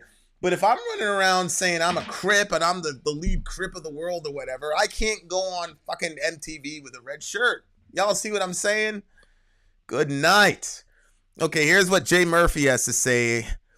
I think Cenk is corrupt because I've watched TYT since it was done at Cenk's dining table, and he has definitely become almost incredibly establishment since that time. I don't know enough about that to comment either way. I can say, I don't know. But Jason, I don't know him from Adam, but I don't expect he has any reason to lie. Amr, let me look and see what Amr had to say, Okay, so here's Amr. Amr says, I've been watching TYT since 2008. What he said back then is the same as what he's saying today. Okay, so you have Amr saying one thing, and then you have Jason saying another. Amr's been a stand-up dude. Jason, I just met him, but he sounds like a stand-up dude. So, okay, I don't know. They both of these guys would have a much better understanding of it than I would, because I don't watch TYT very much, so I don't know. Cenk would only make deals with people who would have no editorial control over the show. So that's exactly what happened with Buddy Roemer. Okay. He took money from a former Republican politician, and they didn't end up backing Republicans nonstop. Now, it goes deeper than that too, though, because he took money from Katzenberg. Did that make him change his opinions? No. I got news for you guys. If you've watched TYT for a long time, you'll know this. He's always had a lot of cringe opinions. So, for example, before he took money from Roemer or Katzenberg, Cenk always referred to himself as, and I quote, a mild interventionist. What? He has always been relatively hostile to protectionism. He says he believes more in free trade than other lefties like me and Jimmy. I don't know what Aaron's position is on free trade and protectionism, but I know Jimmy is more in alignment with me on that. Cenk was always like, I'm more of a free trader. Cenk has always been sort of openly hostile to unions. There's clips back from TYT in like 2008 where he mentioned unions, and he's like, yeah, I'm not the biggest. Okay. And Cenk recently union busted the TYT folks who were trying to organize. One of the things that I think, if I was advising Cenk, I would tell Cenk, you already know my opinion about him defending Anna, but I would definitely tell him, like, look, bro, we're in a lot of trouble, because I told you guys, I guarantee you in 6 months there's going to be a major leak, revelation, whatever, that's going to make them look horrible. You watch. And that would have been my own. See, if I was Cenk, I would have just suspended Anna. I would tell Anna to take a vacation for a month and a half or something like that. I'd pay her every single day of the week. I would just tell her to go somewhere. I really would. I'd say, look, you see my body here? You see all these bullet wounds? You see that nice skirt you have? That's my blood splattered all over your skirt that I took for you. So now you need to take a vacation for a month. I will pay you every day of the week, but you need to take a vacation because you're killing us right now. But the fact that this continues on and on and on, you're pressing your luck, Cenk, because somebody's gonna come out with some revelations, bro. Watch. Unions. So listen, I disagree with Cenk on all of that, but I disagreed with him on it before he took investment money and after he took investment money. And this is a guy who walked away from $1 million MSNBC contract because he felt like they were going to muzzle him. So then would he turn around and take investment money for his company for them to muzzle him or force him to change his opinions? Well, I don't agree with anybody on this one. Like, okay, so I think Jason says, yeah, he walked away from MSNBC and got major points for it, but Cenk now is not the same guy that walked from MSNBC. I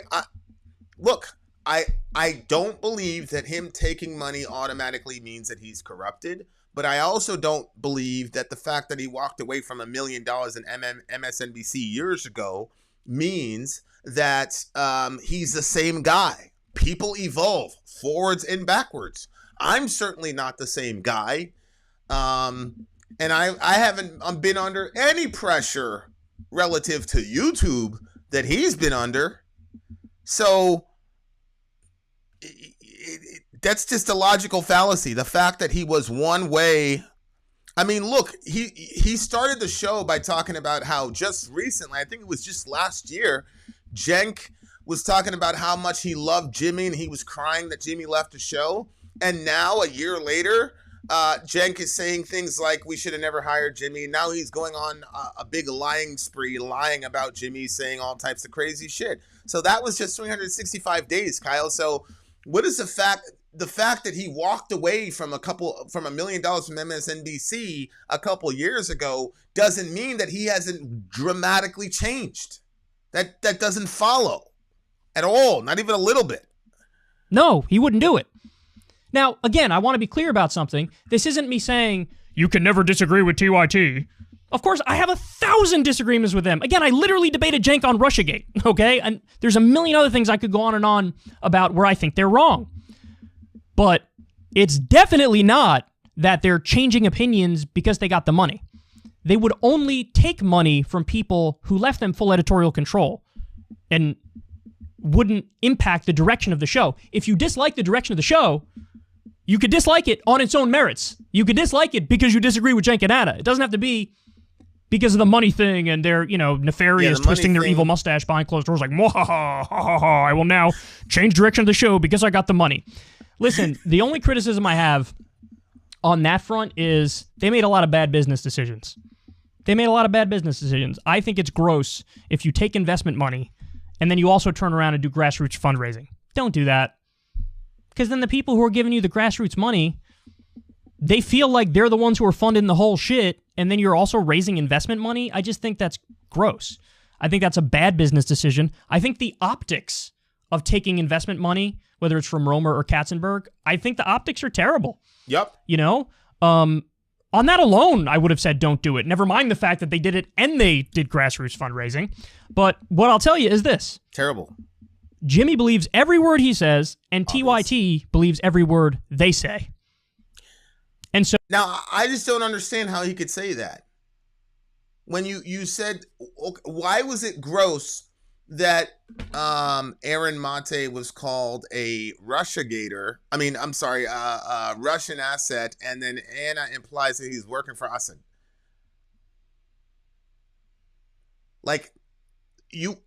I don't believe that Kyle believes that they believe that.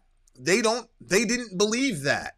Kyle, that was honestly a neurological tick from the residuals of Trump derangement syndrome. They didn't believe. They don't. You mean to tell me? Are you saying, Kyle? Are you saying that if I put Jenky Baby and Anna, if I put them up to a lie detector test, that it wouldn't look like an EKG when the Russia stuff came up? Like, is Aaron Mate a Russian asset? Does Aaron Mate work for Bashar al-Assad? Like, do you think that the lie detector test would come back positive? That they really believe that? What a ridiculous thing to say. What a ridiculous thing to say, Kyle. What do you mean that TYT believes everything they say? No, they don't. Not about Aaron and not about Jimmy. Jen came on TV and said that Jimmy talked about Cenk being pro-bombing Syria. He went on Rising and said, I never said that. And we've watched a bunch of video clips of him doing just that on a multitude of occasions. He doesn't believe that. And let me tell you something. We got another problem. If Cenk does believe that, then we have a way bigger problem than anything you're talking about here. So this to me is like you're trying to say that both of them are equally wrong, and that's just not even close to being the truth. Listen, in summation, this is all I have to say about this. I'm always going to tell you guys exactly what I think on policy stuff, because that's my job. That's my job.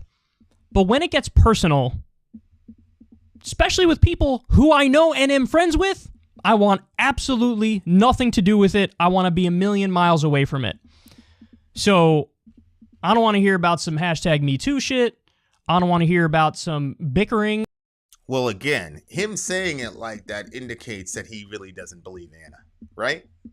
Because let me give you a picture. Imagine if Anna had video of Jimmy groping her. And she's saying, no, stop. And he says, no. Even though you're my boss and can fire me at any time, I'm going to continually grope you and harass you. Even though that you're notably best friends with the guy who runs the entire organization, I'm going to continue to grope you any. Let's say she had a video like that. And let's say she posted it. Are you trying to tell me that Kulinski would say, hey, I don't want to be involved in this Me Too bullshit? Is that what he'd say? The very fact that he's saying, I don't want to get involved in this Me Too bullshit means that he knows that Anna's lying. That's what that means.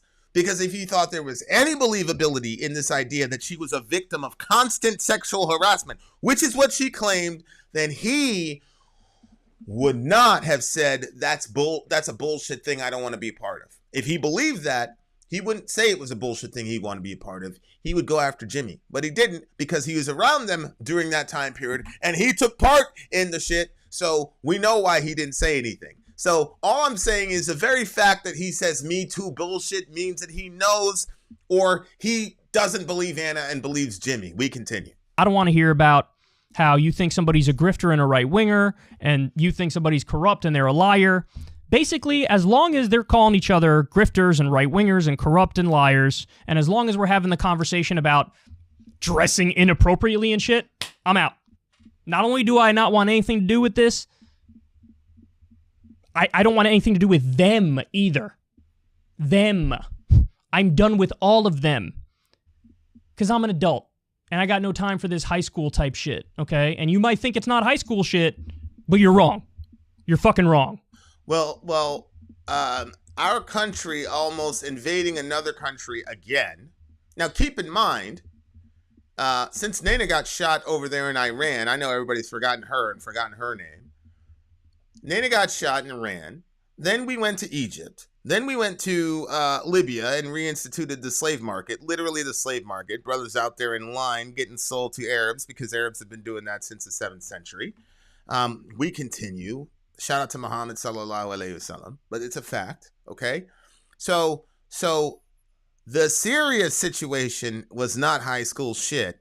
That was a country on the brink of getting annihilated, and bless God, Aaron Mate, the Gray Zone, and a bunch of other Glenn Greenwald, good people, stopped that, did the best that they could to stop it from happening. You stood on the sidelines. You were wrong for that, but I believe about this guy, I don't know this guy, but I believe that if somebody would said to him, no, you're personalizing a political issue here, and your friends at TYT are putting the lives of these people in danger and the sexual integrity of the women in Syria in danger, I fully believe, and I have no grounding for this, and you guys know how I like to be with facts, but I believe that this guy would have done the right thing against his friends. But because he perceived it as a personal beef, and because Jimmy kind of made it a personal beef, he had that blind spot. And when you have privilege, and we all have American privilege, when was the last time you shed a real tear for the people we've killed?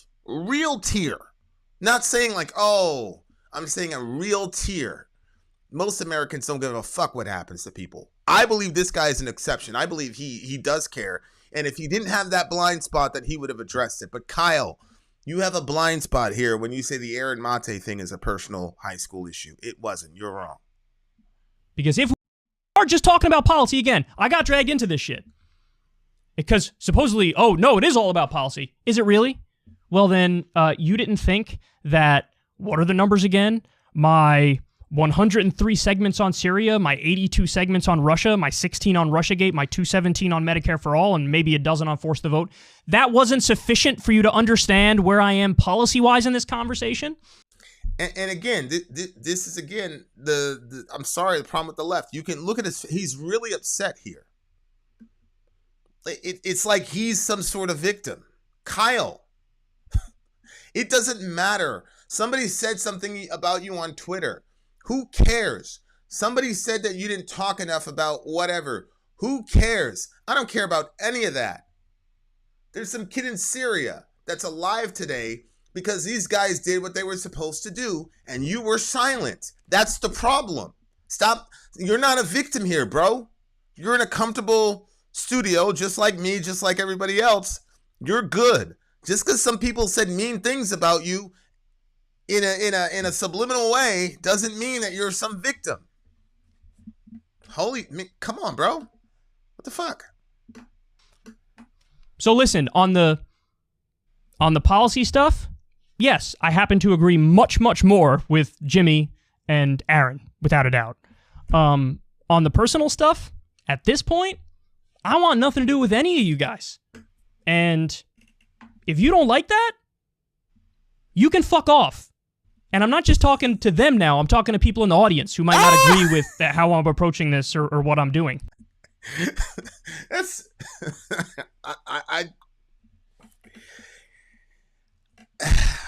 man, it just didn't Jimmy and Anna do the same thing? If you still support Jimmy Dore, then we don't want you. Fuck off. Now he's saying fuck off. Like, that's so immature.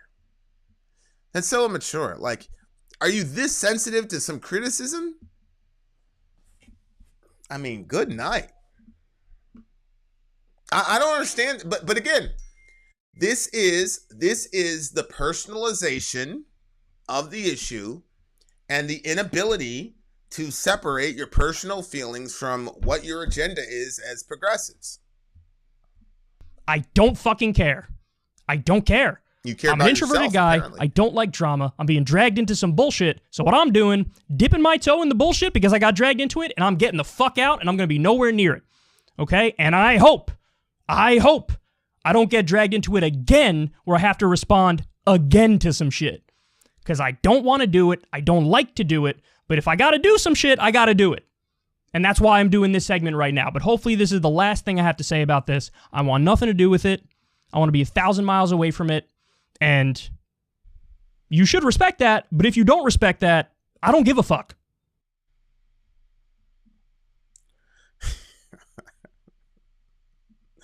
All right. The brother's angry. He's angry. All right. I guys, I just come from a different world, man. I came from the Bronx. You know what I'm saying? Like, it was a hellscape, and I told Sori, like, my goal was just to make sure that my guys made it out alive. And so, you know, shout out to Sharif, but subhanallah, he, you know, we got into heavy metal around like sophomore, junior year. So we started like painting our nails black and wearing corn shirts and wearing Marilyn Manson shirts, and you know, people started talking shit to us. And again, my best friend, you know, we were metalheads, but we were still in the area, so we all had the same mindset. So people would talk shit to this guy, and he would just go put the screws to him. And he was very adept at physical interdictions, as they say. And so he, you know, we got beef with every gang, and I pulled him aside and I said, listen, as long as these guys aren't touching us, like, let them talk shit. Say fuck you and keep going. Like, we don't need it. And he's like, yeah, it's true. These niggas ain't gonna kill me. Kyle, nobody was trying to kill you, bro. They just said, hey, man, you should have said something about this situation over in Syria, because these people could have been killed. We're playing games here. That's all. What is this emotional outburst? Like, man, you know, we got this crazy, but again, okay. So here's my final thoughts, guys. Here's my final thoughts. Okay. After looking at this entire situation and being an outsider, I'm not a Muslim. I'm a Christian, but أنا نصراني. أنا ما بعرف شوية عربي. But here's my take as an outsider, because I'm not a progressive. Okay? I'm not a lefty. I'm not a progressive. I don't know what I am. I don't know what you would call me. I'm radically pro-life. I'm an abolitionist. I believe in no abortions under any circumstances whatsoever. Life of the mother, according to Planned Parenthood, isn't even abortion care. So, life of the mother, I'm for protecting the life of the mother, obviously. But even Planned Parenthood says that's not abortion care. If somebody wants to debate me on abortion, let's do it. I have no problem with it. So, I'm coming out and putting all my cards on the table and saying I'm not a progressive. I'm an outsider. Okay, I'm not a fan of completely laissez-faire free market capitalism. I have multiple businesses, so I benefit from capitalism. I don't think all of capitalism is evil, but Fox News capitalism in my mind is evil. I'm just laying out to you the fact that I'm not a progressive, so I'm not somebody commenting from the inside. You're hearing an outsider. I'm against war because it deprives people of life. I'm against a death penalty. I'm against what we're doing at the border. I'm trying to have a consistent pro-life ethic.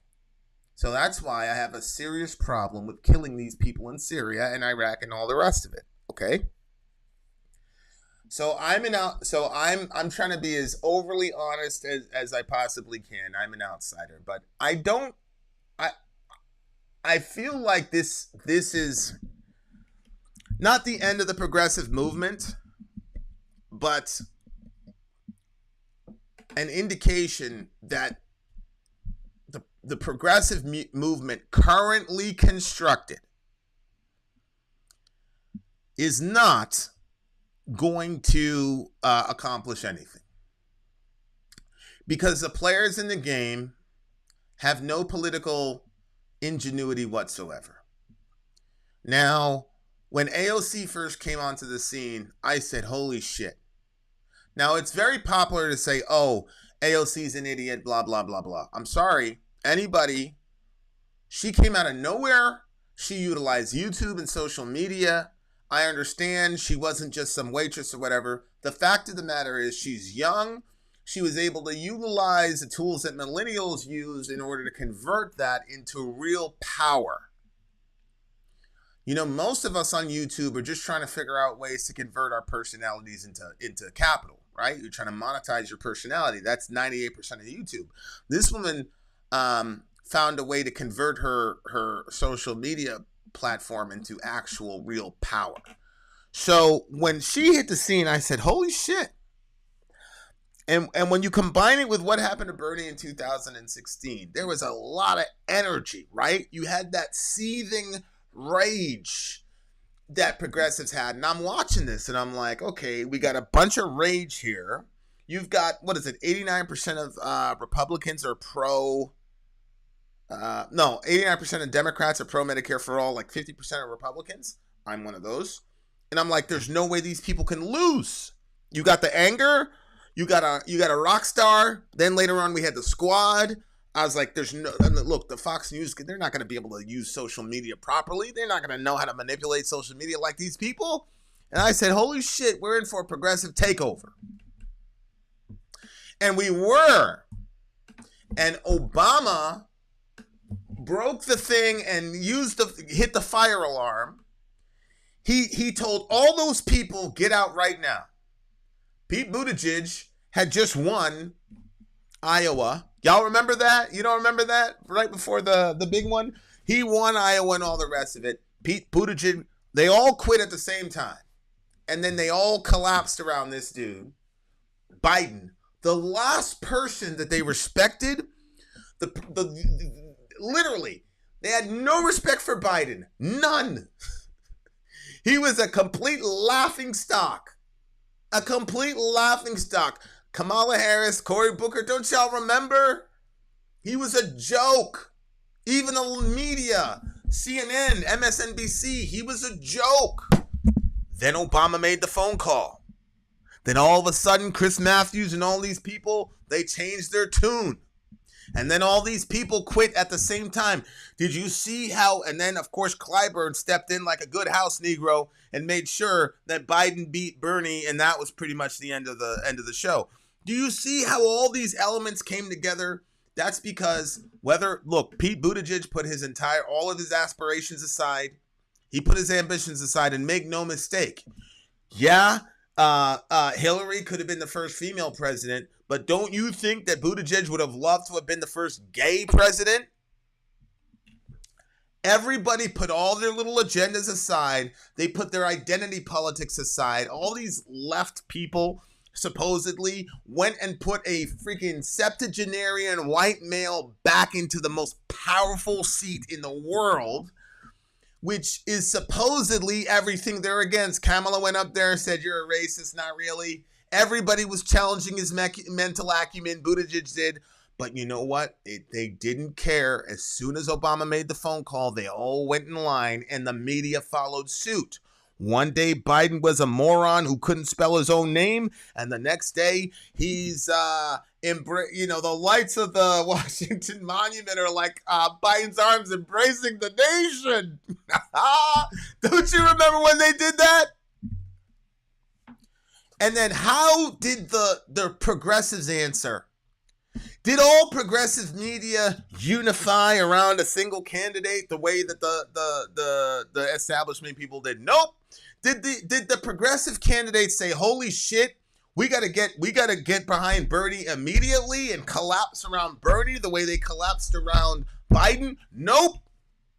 Progressive media was as splintered as anything, and you had the Yang gang over here, and you had the Tulsi people over here, you had the Bernie people over here, and you had like the 4 people that still liked Elizabeth Warren over there, and then Elizabeth Warren was over here, and I'll drop out when I want to, and blah blah blah blah blah blah. It was completely disjointed. It was completely immature. The politicians on the progressive side were too immature to realize what time it was. It was obviously time for Bernie. So everybody collapse, end your thing, and start stunting for Bernie. Nope. And then media-wise, and I said this in the video. Go watch it. I'll put it up again. The 5 reasons Bernie lost, and I specifically talked about how progressives don't know how to organize. And here we have this particular situation where there's a policy issue and there's personal issue, and because they can't dichotomize between policy and personal, this is what you get. They're fractured, they're fragmented, and you're guaranteeing that in 2024, we're going to have a Trump-DeSantis bill or a Trump-DeSantis ticket, and there's no way in the hell in the world that Joe Biden and Kamala Harris are going to beat them. Impossible. And there's going to be no progressive alternative because the progressives don't have the acuity and the mental acumen to play chess, because they're too busy worrying about personal insults. So there's Kyle saying, "Oh, don't drag me into this. I don't want to blah, blah, blah, blah, blah," not thinking about the big picture. So all the players except for Jimmy, look, man, say he's got this shtick. I'm just some weed head in my garage. No, Jimmy, that force to vote thing was brilliant, and it would have worked. It would have worked. And, somebody said that TYT was against force to vote because they didn't come up with it. And I think that that's true. And I think that if you look at I'm not going to say that. But suffice it to say, these guys took a political issue and they personalized it. Syria is a political issue, they personalized it. Force to vote was a political issue. TYT personalized it because of their ego. All of this is ego. Cenk is doing all this craziness. He said that thing about Aaron Mate had nothing to do with policy. It was just about his ego. And he crossed the line. Then Anna said all that bullshit about her ego. And the whole thing. I mean, look, look. I don't care even if you're a TYT. I don't care if you are a TYT fan. I don't care if you're a TYT fan. You and I both know that they're done as far as being able to convert influence to power anymore. You see, that's the name of the game. People are saying, "Oh no, they're still getting views," and TYT is still appealing to the fact that they have views. Who cares that they have views? Anybody can get views. They're supposed to be a political movement, right? People like me should worry about views. TYT's supposed to worry about converting those views into political power and capital. And it's impossible for that to happen. They're not going to be able to convert. Tell me, which politician do you think, if TYT gave a ringing endorsement of, again, look what happened. Cenk ran for something in California. Bernie endorsed him, and then he immediately retracted his endorsement of Cenk. This is how distorted You think those are same silly thing with Joe Rogan. Joe Rogan, who's got the most powerful voice in the world. And these silly people led by AOC, by the way, made Bernie repudiate the best voice possible. Don't you realize how valuable a Joe Rogan endorsement would be considering his demographic and his audience?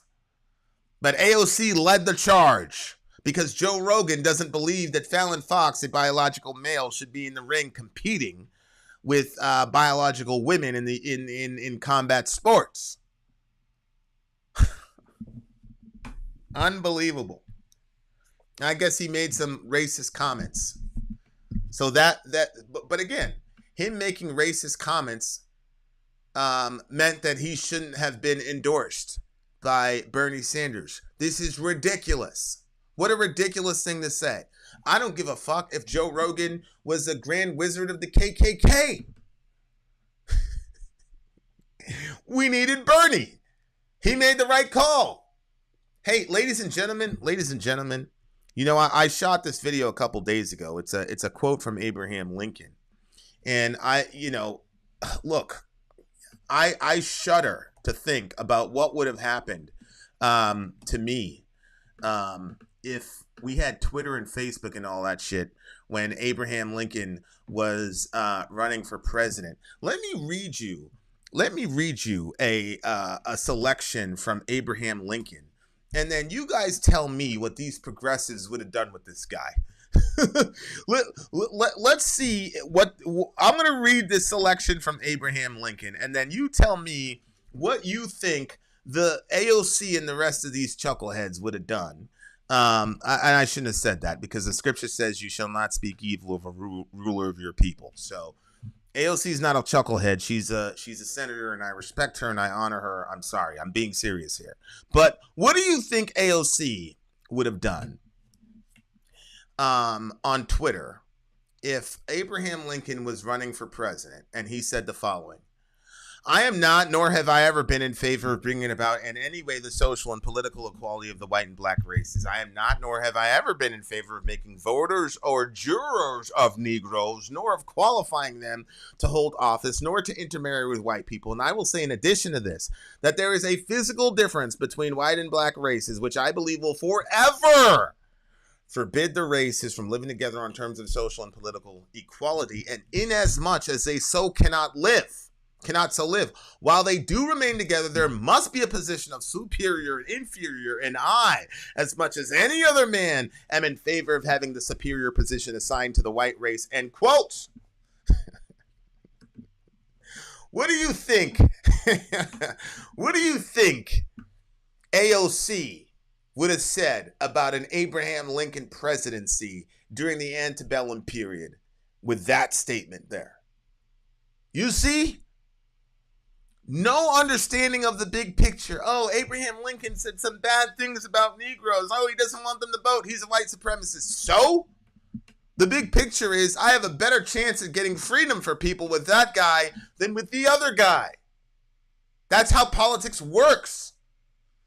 I don't care what he is as a person. That's what people couldn't understand about Trump. Trump that passed the First Step Act, which reversed the evil criminal act called the crime bill that Biden signed. You see?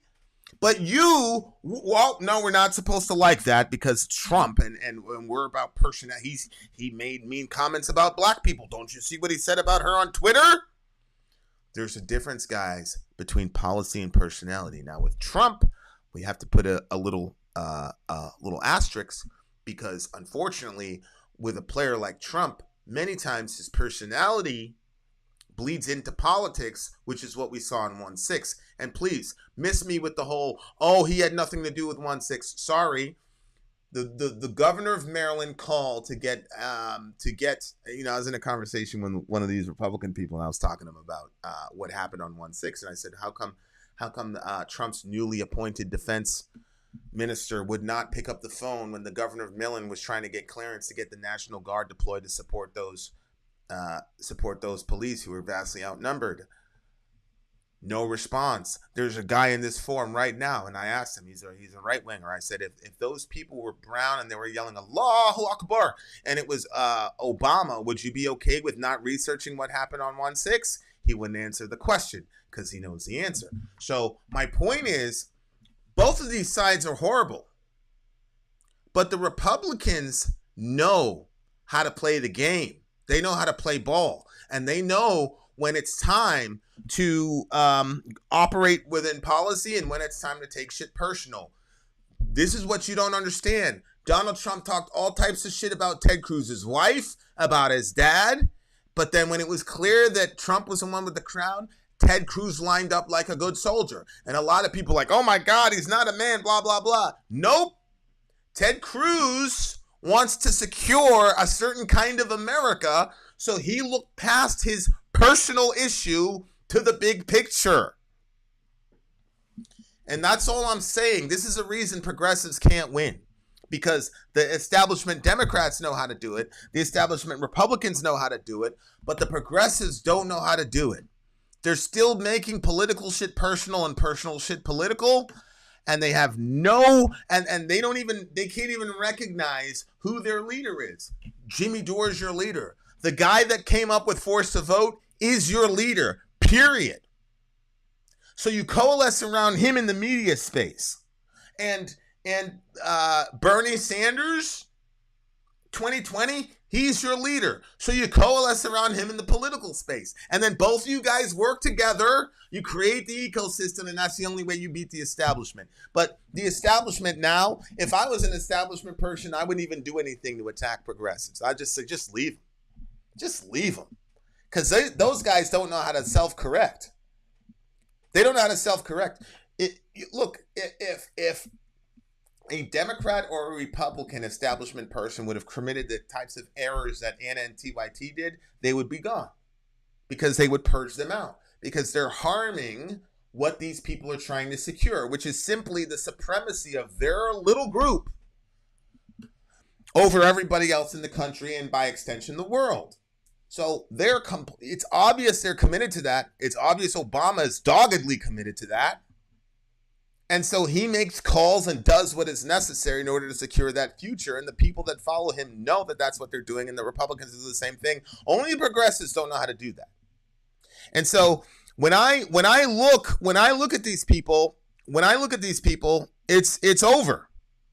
This group of progressives, this group of progressives, it's over. There's no way that they're going to be able to accomplish what they need to accomplish. It's impossible. All right. That's my opinion. I understand Kyle Kulinski's situation on the personal level. Very awkward situation to be part of. Jimmy, I understand where Jimmy's coming from. He's hurt by Kyle. I guess he's crying on the show, and there's nothing wrong with that. But, I say this all the time. I was in a situation one time. They couldn't do it. And so they betrayed me or whatever. And I didn't do the whole, I'm going to blast you on Facebook. No, I'm not going to do that. And the reason is, me personally, it was a church beef. And I had all the receipts that I could have slit these people's throat and put a whole bunch of blood on Facebook. The problem is that it would have made Jesus look bad. And I believe all this shit is real. And I believe that in a very short period of time, I'm going to see him. So I'm not going to go out there and put shit out in the media or social media that's going to bring dishonor to Christ, because the movement is bigger than me. So those guys that did that betrayed me, I'm not going to sit there and go and blast those people, because there's something bigger than the movement. That's not just me. There's a lot of people that do that every single day. Now, I'm never going to speak to those people again, but you have to understand, all these people that are your friends and your family, people you work with, man, very few people are going to stand in front of a bullet for you, bro. Very few people are going to stand in front of a bullet for you. I was in a final interview stage to join this organization or whatever, and they said, what do you want? Why do you want to be part of it? And I said, well, one time we're in the Bronx, we got in a big giant rumble, and the guy that we got in the rumble for actually turned around and ran while we were in the middle of conflict. And I said that moment stuck with me because ever since then, I've only wanted to roll with people who I was never going to have to question their loyalty. And so that's the reason, because I know that these group of dudes, they're going to be willing, we're all going to pay the price for each other. I want to be part of that type of an organization. And, people proved it. Rest in peace to the homie. So, it's very rare that you get to be in situations where people will literally die for you when the chips are down, Jimmy. And I know it's an extreme analogy, but and these people when it's time, very, very, very, very, very few people are going to have that mentality. It's extremely rare. So what Kyle did, yeah, he wasn't being a very good friend to you. And personally, I understand it, but you got to understand that Kyle came out and said it. I don't like confrontation. I don't like those conversations. I wanted to stay out of it. It is what it is. Not everybody's like you. Not everybody's going to stand up and spit at Alex Jones and then get at him, Jimmy. Jimmy's old school. He's from Chicago. He gets it. But that's not how it works. Wouldn't Jesus be considered a true progressive? Of course he would. Of course he would. But yeah. All right. So, thank you guys. Look, guys, there's a lot of things we agree and disagree on. I think the real thing here is we got to put our feelings aside and really get focused on the mission. We got Americans who are making less than $15 an hour. Okay? That's a crime. That's unrighteous. We got Americans that are dying from preventable diseases because we can't get them health care. That's evil. We got Syrians and Yemeni people. And by the way, shout out to my community, because my community has actually done something. I'm not talking about my church community now. I'm talking about my mostly atheist Patreon community who actually did something when they heard that Syrian kids were in trouble. Yemeni kids were in trouble, where they actually gave some relief to the Yemeni kids that were starving to death because of our aiding of the Saudis in their proxy war against the Yemeni people. We got a lot of things happening. We got a lot of things happening right now that are way too important to get sacrificed on the altar of personal offense. Okay? And we should look at this situation and say, okay, the progressive movement for the next 5 to 10 years is absolutely done. But when we get a new cast of players, I hope we can learn from our mistakes. And we got to get this shit changed. And we can fight out the abortion issue. And maybe it's a cutoff of law. Maybe God's just saying, nope, no progressives, because you guys are mean to babies. Who knows? I don't know. But I hope that the next group of progressives learns the lessons, does not repeat them, and looks at the playbook of, I say this all the time, and me and Dorian have this conversation all the time about money, and I say, listen, bro, rich people are rich because they know how to get rich and stay rich. Powerful people are powerful because they know how to get power and stay in power. And you have got to look at the templates and the mindsets of these people, even though they might not be the most moral people on the planet. Get over yourself. Look at the methodologies. Look at the tactics that have been successful and replicate them in an ethical fashion. That's the next generation of progressives need to learn this lesson. You have to learn this lesson. You've got to be more tactical, and we have to think in a wider way. All right. I have gone way too long over this. Way too long.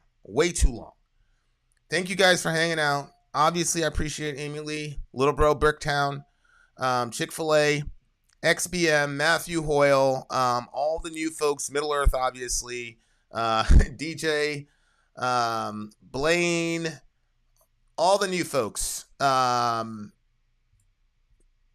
thank you guys for watching. And if you love our nation, pray for our nation, man, because we're in a lot of trouble. We're in a lot of trouble, guys. Love your neighbor. Take care of each other. Middle America, we are the media.